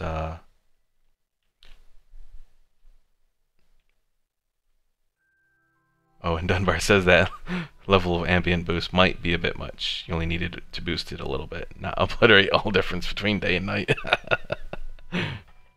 Okay, we'll do that after we figure this out. So apparently, you said at the slowest points to do this. So let's see, 226. That's a little bit much.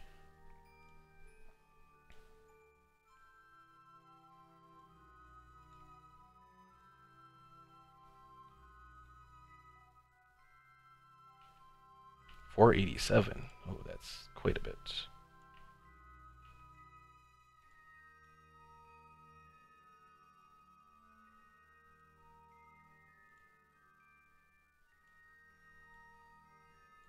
Oh, what have I done here.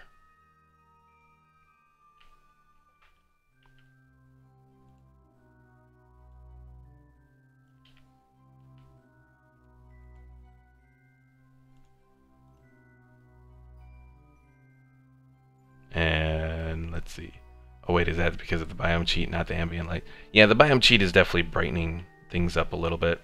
This is what the ambient light thing looks like right now. It is still kind of a little bright. Let's try changing it down just a little bit here. Let's try 15%.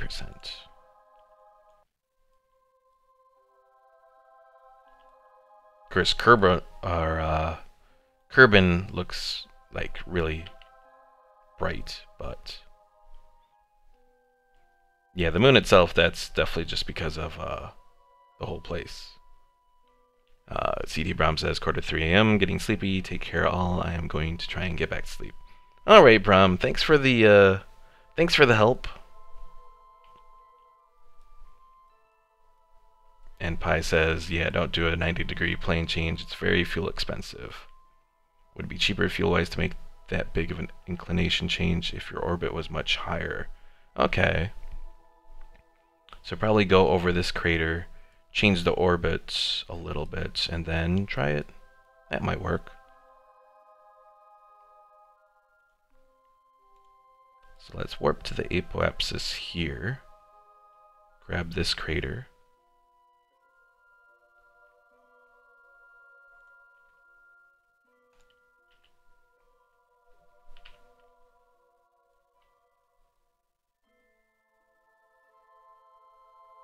Let's see, did I grab this crater? I think I did. But I'll go back and check just to be sure.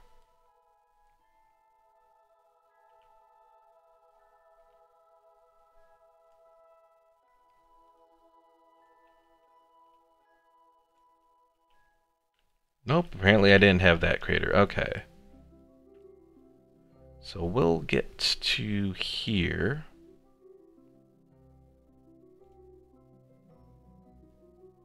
Suppose I could add a maneuver. Since I have maneuvers available now, might as well use them.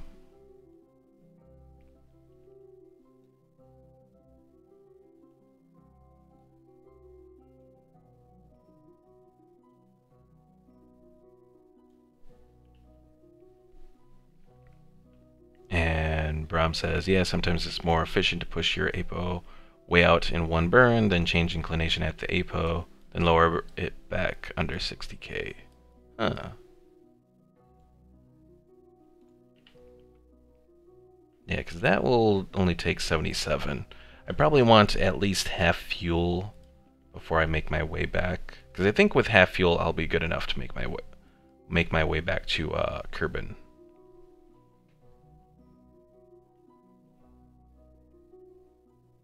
So let's go to our maneuver.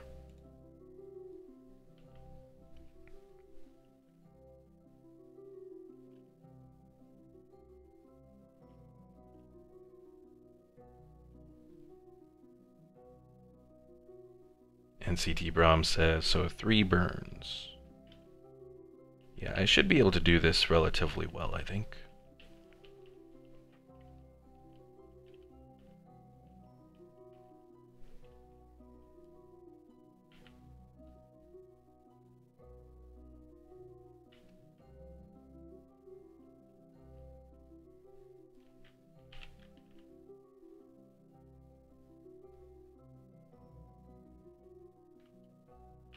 Alright. So we'll burn. Change this up a little bit.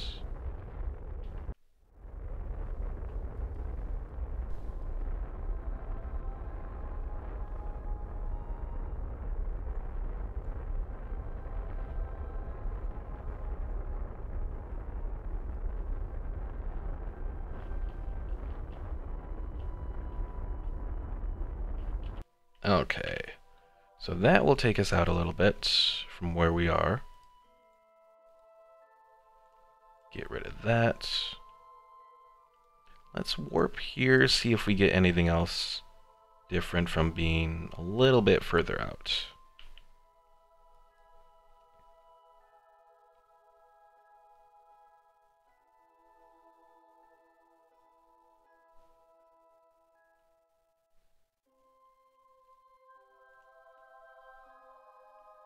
High over the moon, we already have that, so don't need that. Let's go back over here. Add a maneuver.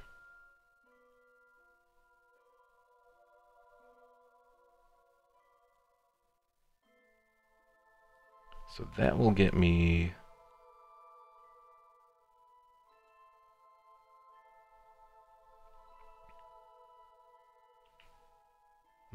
this is still kind of expensive, but I think we can still do it.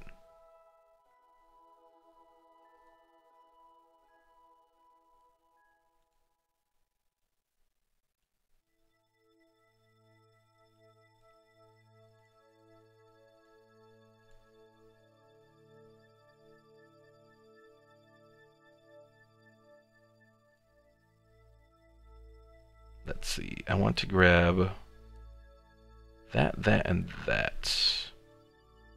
Probably is what we'll aim for. Yeah, let's aim for that. So we need it to be this way.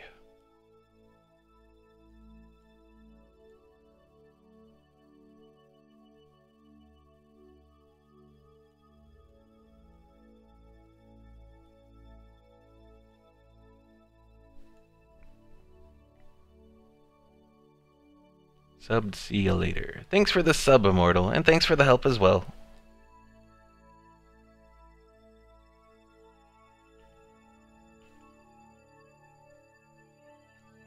I almost have this thing figured out.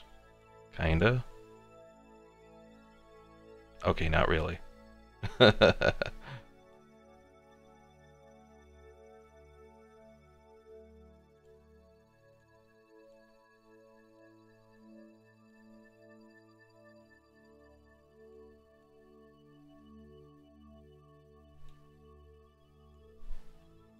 And CT Brom says, or with Kerbal Engineering Redux, you just be able to see your delta V at any point in time. Oh, instead of having to go back and forth between, well, I suppose I can keep it up with that. Just gotta remember to actually open that up. Alright, that's not what I want. This is what I want.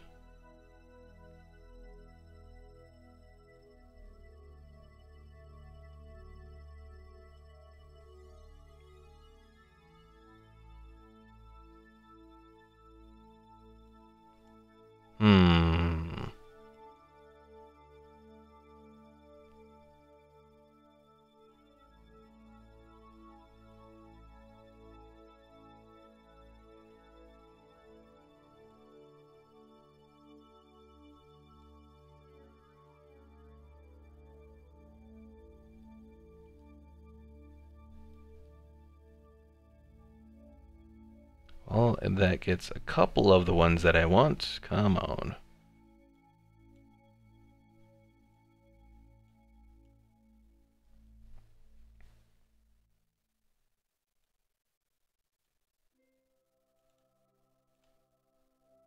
Oh God. Why won't you go the way I want? Damn it.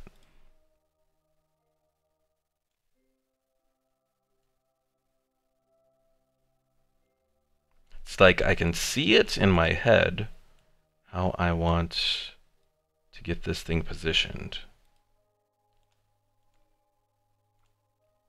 But actually doing it is a little bit of an issue here.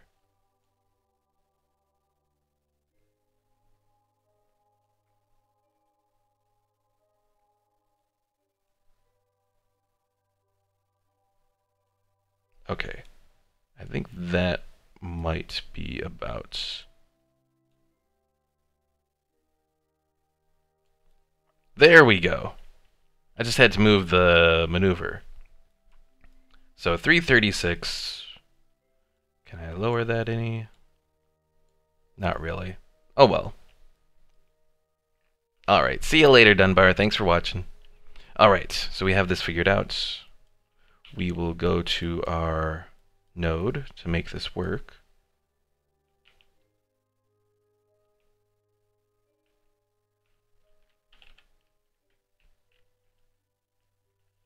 And theoretically we should have enough fuel to do this without any issue.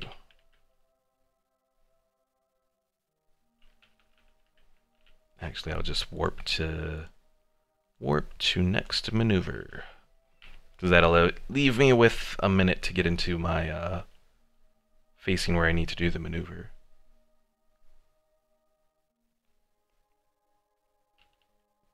Alright, position myself. Ah! Get back here, you.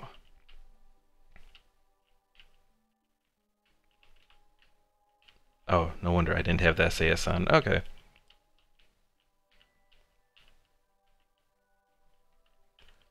Get a little bit quicker. Slow down, and let's start the burn.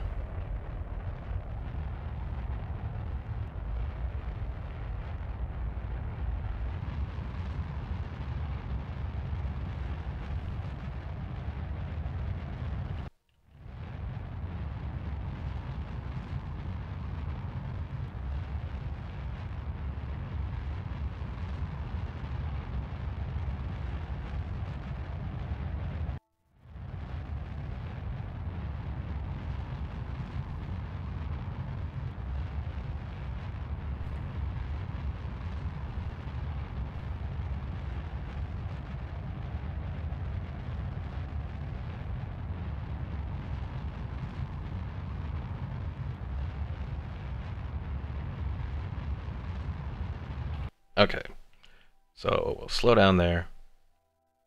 We are, well, let's get rid of the maneuver so we don't have that in our way. So the periapsis is going to take us just under 60,000. So that should be enough to make this work. Oh, I didn't quite get all of the stuff that I wanted. Oh well. Let's go to the periapsis. I'll grab a couple of these and then probably end it there.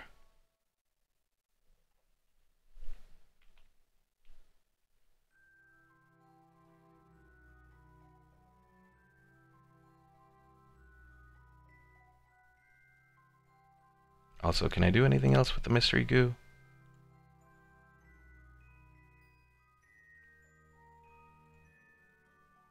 What's this one? Review while in space near. Okay. So I already have that. EVA. I already have the Midlands board. Okay.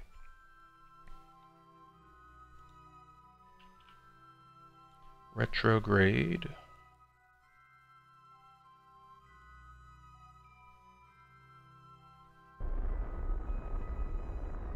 Bring that in very slowly. I think my biggest issue that I may have is just getting back into orbit, or at least on a path for Kerbal. But I think I should still have enough fuel to make that work. I think.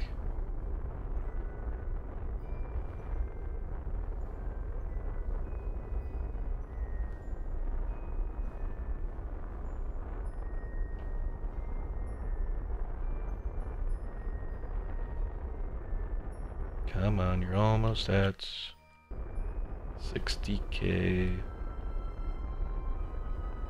Or 60,000 or whatever. You know what? We'll warp to the periapsis again. Just to make that a little bit more effective.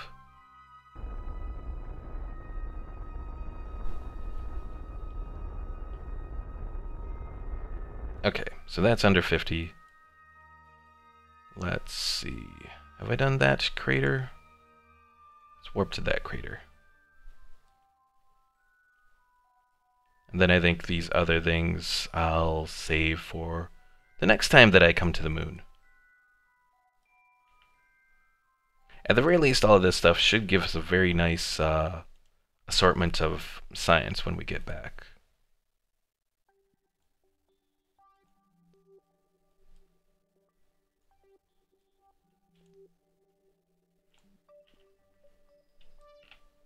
Northwest crater, that one is a new one. Warp there. I did cheat a little bit, but hey, people were already trying to give me the map, so I only went to it because I was having help. Alright. So let's go to the periapsis again. Then we'll extend out our apoapsis, and then we'll reorient our self.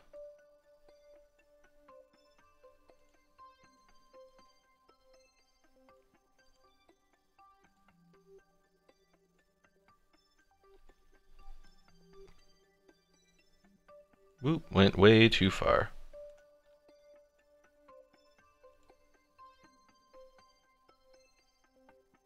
I want to send this just far enough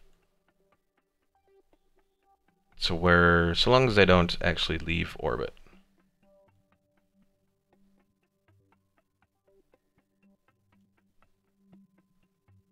Okay, that should work.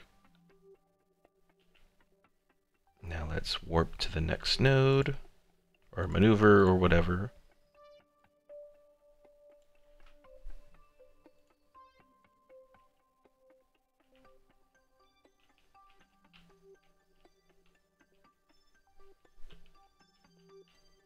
And then we should be good to go.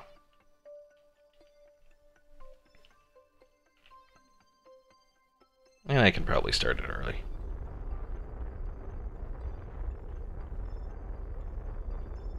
Actually, you know what? Now that I'm thinking about it, let me actually add a maneuver here as well. Just to make sure that I can actually change this up properly.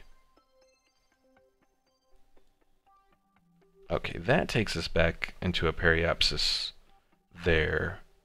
And it's with the Kerbal whatever, so we should be good. I don't need to have a perfect orbit with Kerbal to get back, I just need to be able to get back.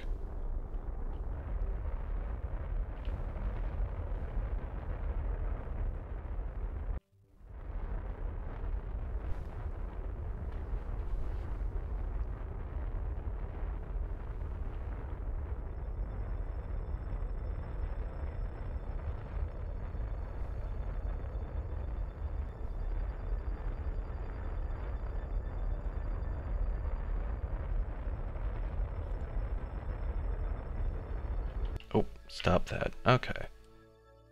So I can get rid of this one. Next maneuver will be here. And that should hopefully take us out. Only 165, so we should be good.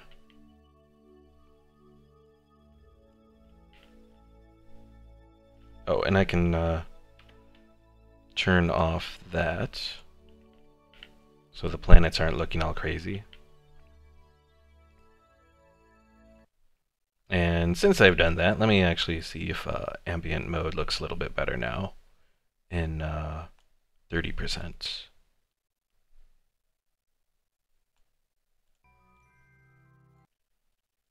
Yeah, it doesn't look too bad. Alright, position ourselves for this maneuver.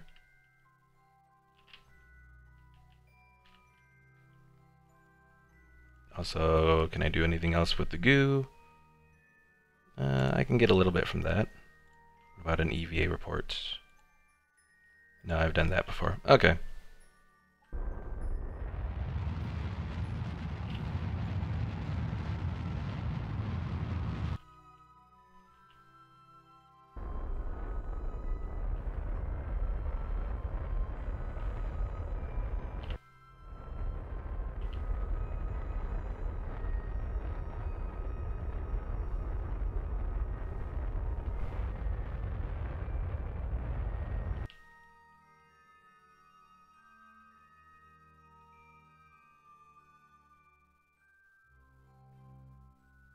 Alright, it looks like we are good. We should be exiting now. So let's speed things up a little bit.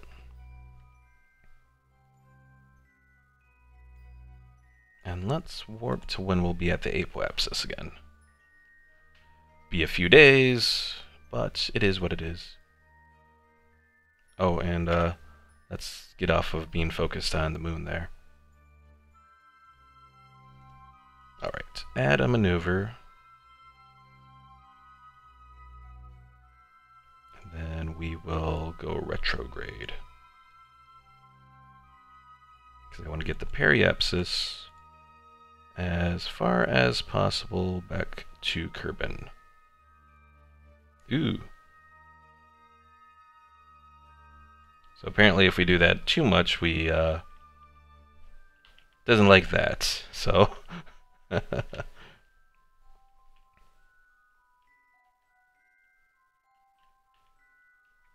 we won't go all the way then, because otherwise we might end up back in orbit of the moon. So we'll do a couple maneuvers here real quick. Alright, well, as we finish this here today, I'm happy to say that overall I think we were pretty successful. Definitely learned a lot more as far as how to make the game work, especially how to approach new planets and that sort of thing. I never knew that you could focus on them and then watch as you change up the whole thing here, so I think we did pretty well.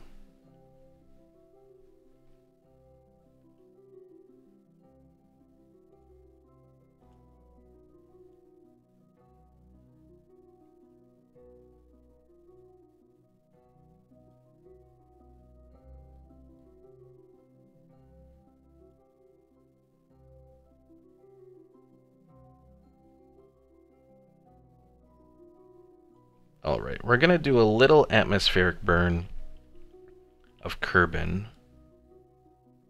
just to slow us down gradually. So let's warp to our next maneuver.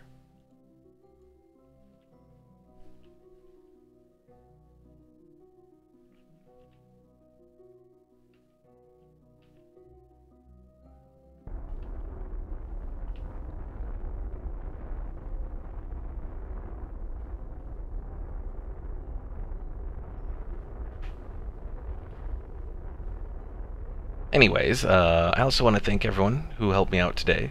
Definitely learned a lot. Hopefully I'll retain the knowledge that I learned today and be able to use that next week when we return to Kerbal Space Program.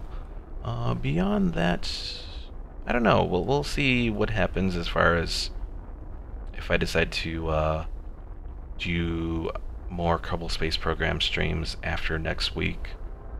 Again, Norska's coming up, so I haven't done any Norska of Total War Warhammer on the channel, so that might be something that takes over Thursday streams. Still working on StarCraft. I at least want to complete the original StarCraft campaign, the Brood War campaign, before I do anything else beyond that. Christopher says, keep the Kerbal thing going. Subbed, good night. Thank you for the sub, Christopher. You know what? Kerbal Space Program does seem like it's getting me a lot more views than I've gotten with Total War Warhammer, so maybe I'll just do a little thing with Total War Warhammer. I don't know. Or I could do some video format stuff on Saturday and Sunday like I've been doing with Siege of Avalon. There's so many options to consider. Oh, geez, that's really going to take me down. Can I speed it up actually a little bit? Prograde. Because I kind of don't want that to be full on. Let's do 40,000, I think is what someone said to do. Okay. And let's save again. Because we're actually doing all right. Because once I get in here, things might go horribly wrong. I may be going too quickly, but we'll find out here.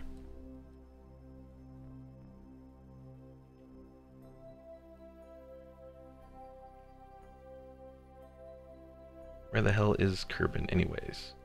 Oh, I forget. I'm not on an entirely good plane on it. Okay, here we go.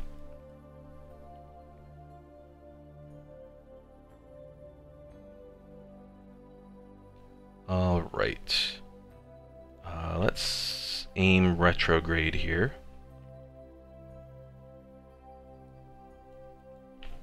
And then as we're coming in, we'll burn off all our fuel.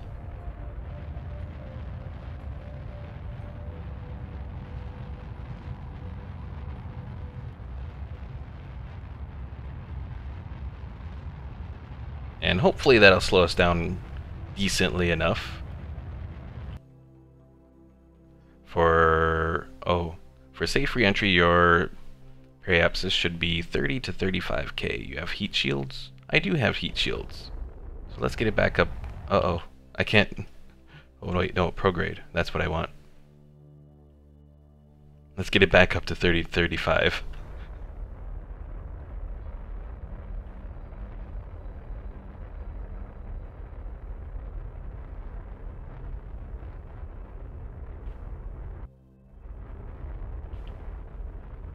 Alright. We'll do 35. Then we'll jettison it, and then we'll be in the hands of God.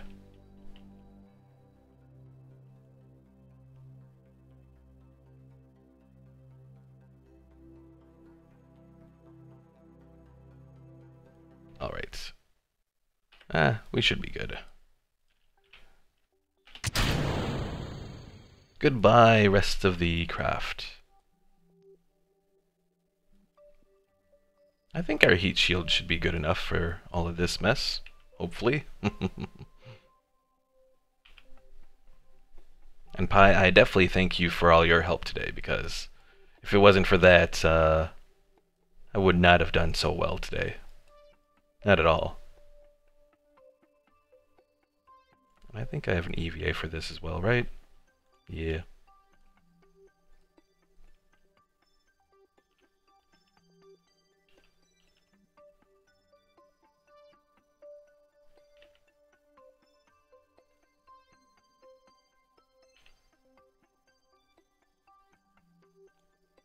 Aha, I got one. Only 8 science, but it's a little something. How many crew reports do I have in here? 8 of them? Should be a nice little amount.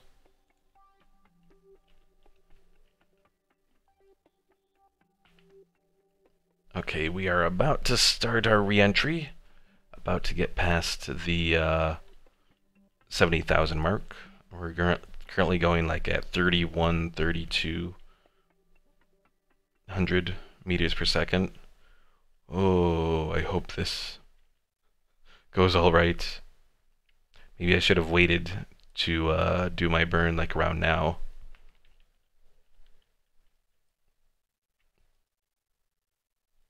Let's see how good the heat shield works. As long as I don't lose any of my science things.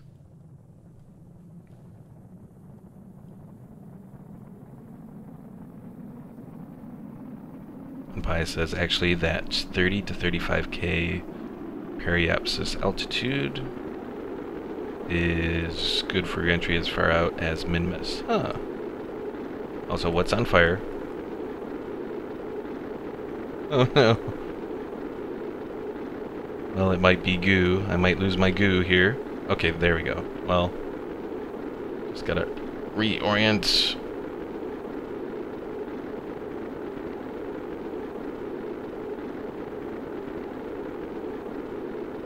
No, don't burn up, damn it.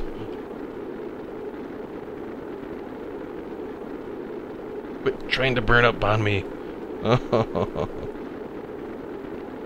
Or is it that? I don't know what's trying to burn up on me. Okay, it stopped. Good.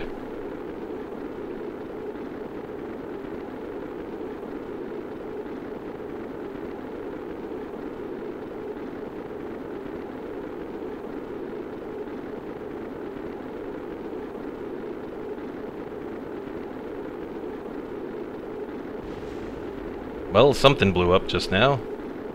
I don't know what that was, but something did.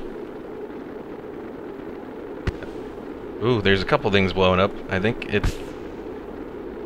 part of my whole thing is starting to blow up over there as we re-enter. But we're still slowing down, so that's good. We haven't lost anything on our maid pod here. Come on, don't jinx it. Don't jinx it, Nui. No, for the love of God, don't blow up on me.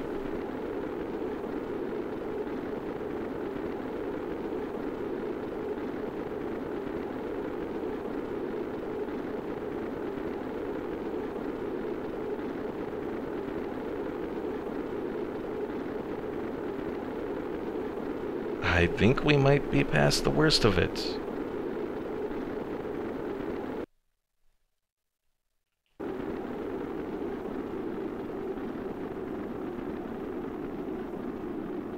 Yeah, I will say, I think that was the fastest re-entry I've done before, because every other time that I've done re-entry, it's generally been... And Pi says, quick tip, next time put a service bay under the capsule, then the heat shield. Mount experiments and batteries inside service bay for protection during re-entry. That single parachute will be plenty for capsule plus service bay. Okay.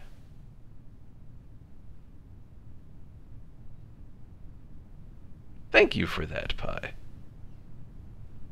Like, I've seen the service bays, but I've never really made good use out of them. And I want to say the things that were wanting to blow up were my mystery goo containers here. Because they're on the side and all that. But at least I didn't lose them.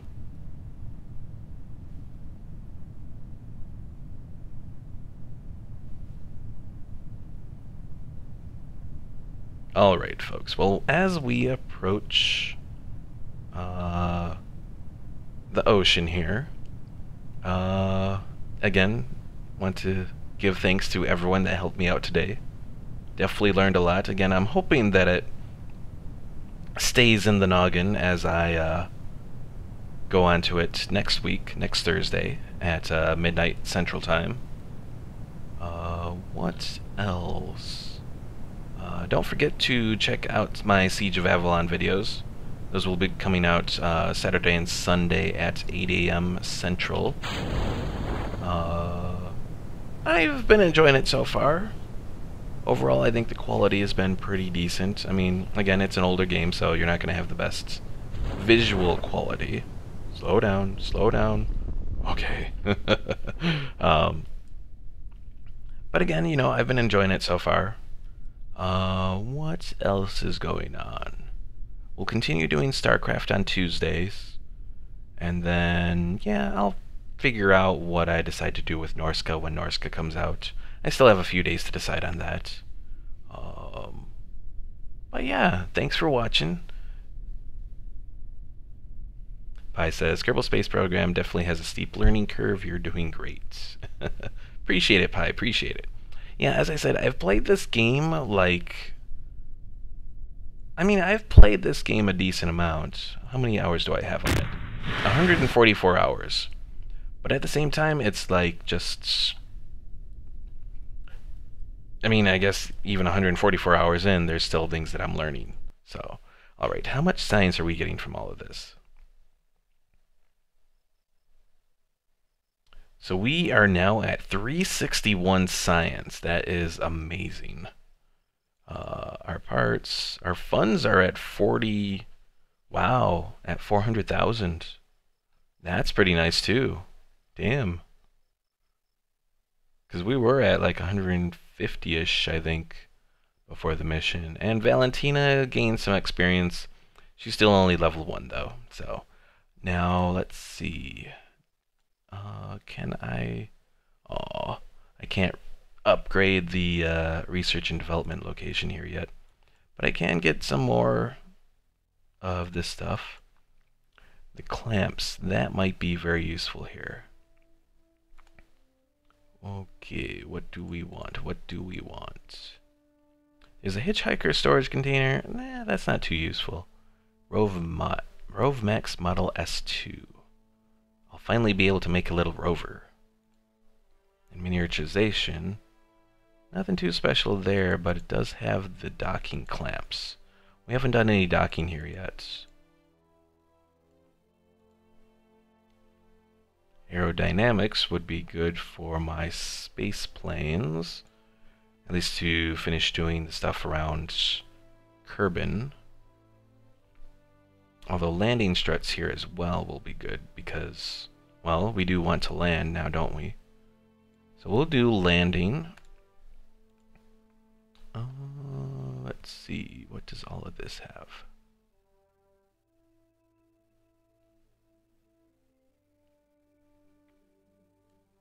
We'll do... Ooh, a small inline reaction wheel. That could be useful for some of our probe things that we have. You know what? We'll do that as well. There's advanced flight control.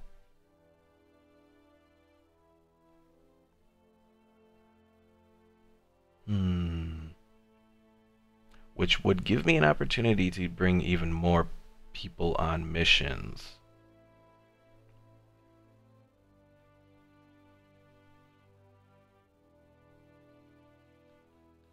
Oh, and this has monopropellant stuff as well.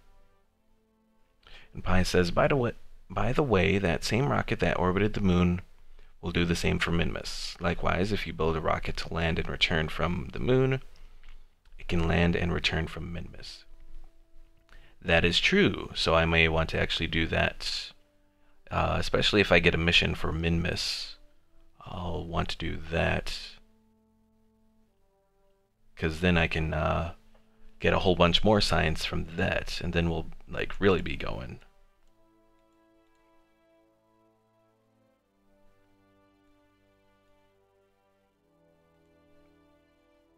Alright, let's do the clamps because we did kind of need that as well. And we get one more little thing that we can do.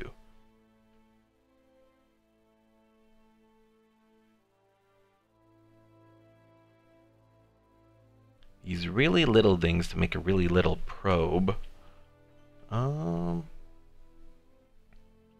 we want to do this? The miniaturization, propulsion stuff? I'm not sure. Although it does lead to eventually getting these big RCS tanks, which that could be very useful for docking and that sort of thing.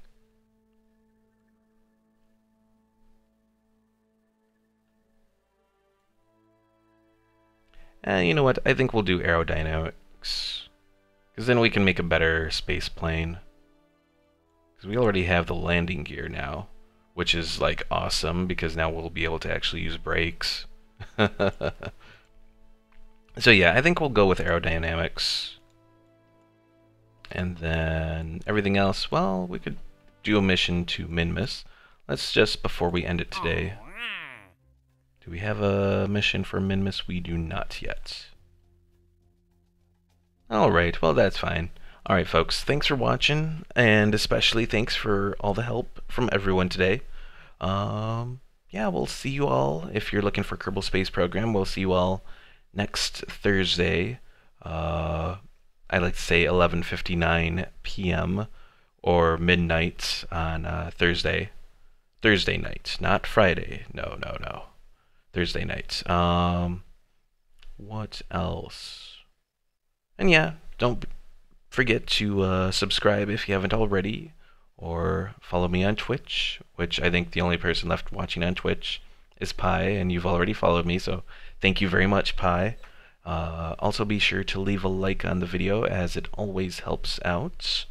And if there's anything that you didn't get a chance to tell me during the stream, and you want to tell me later, don't forget to leave a comment once this stream goes to video format, and I'll catch it there. So, thanks for watching, folks, and I will see you later.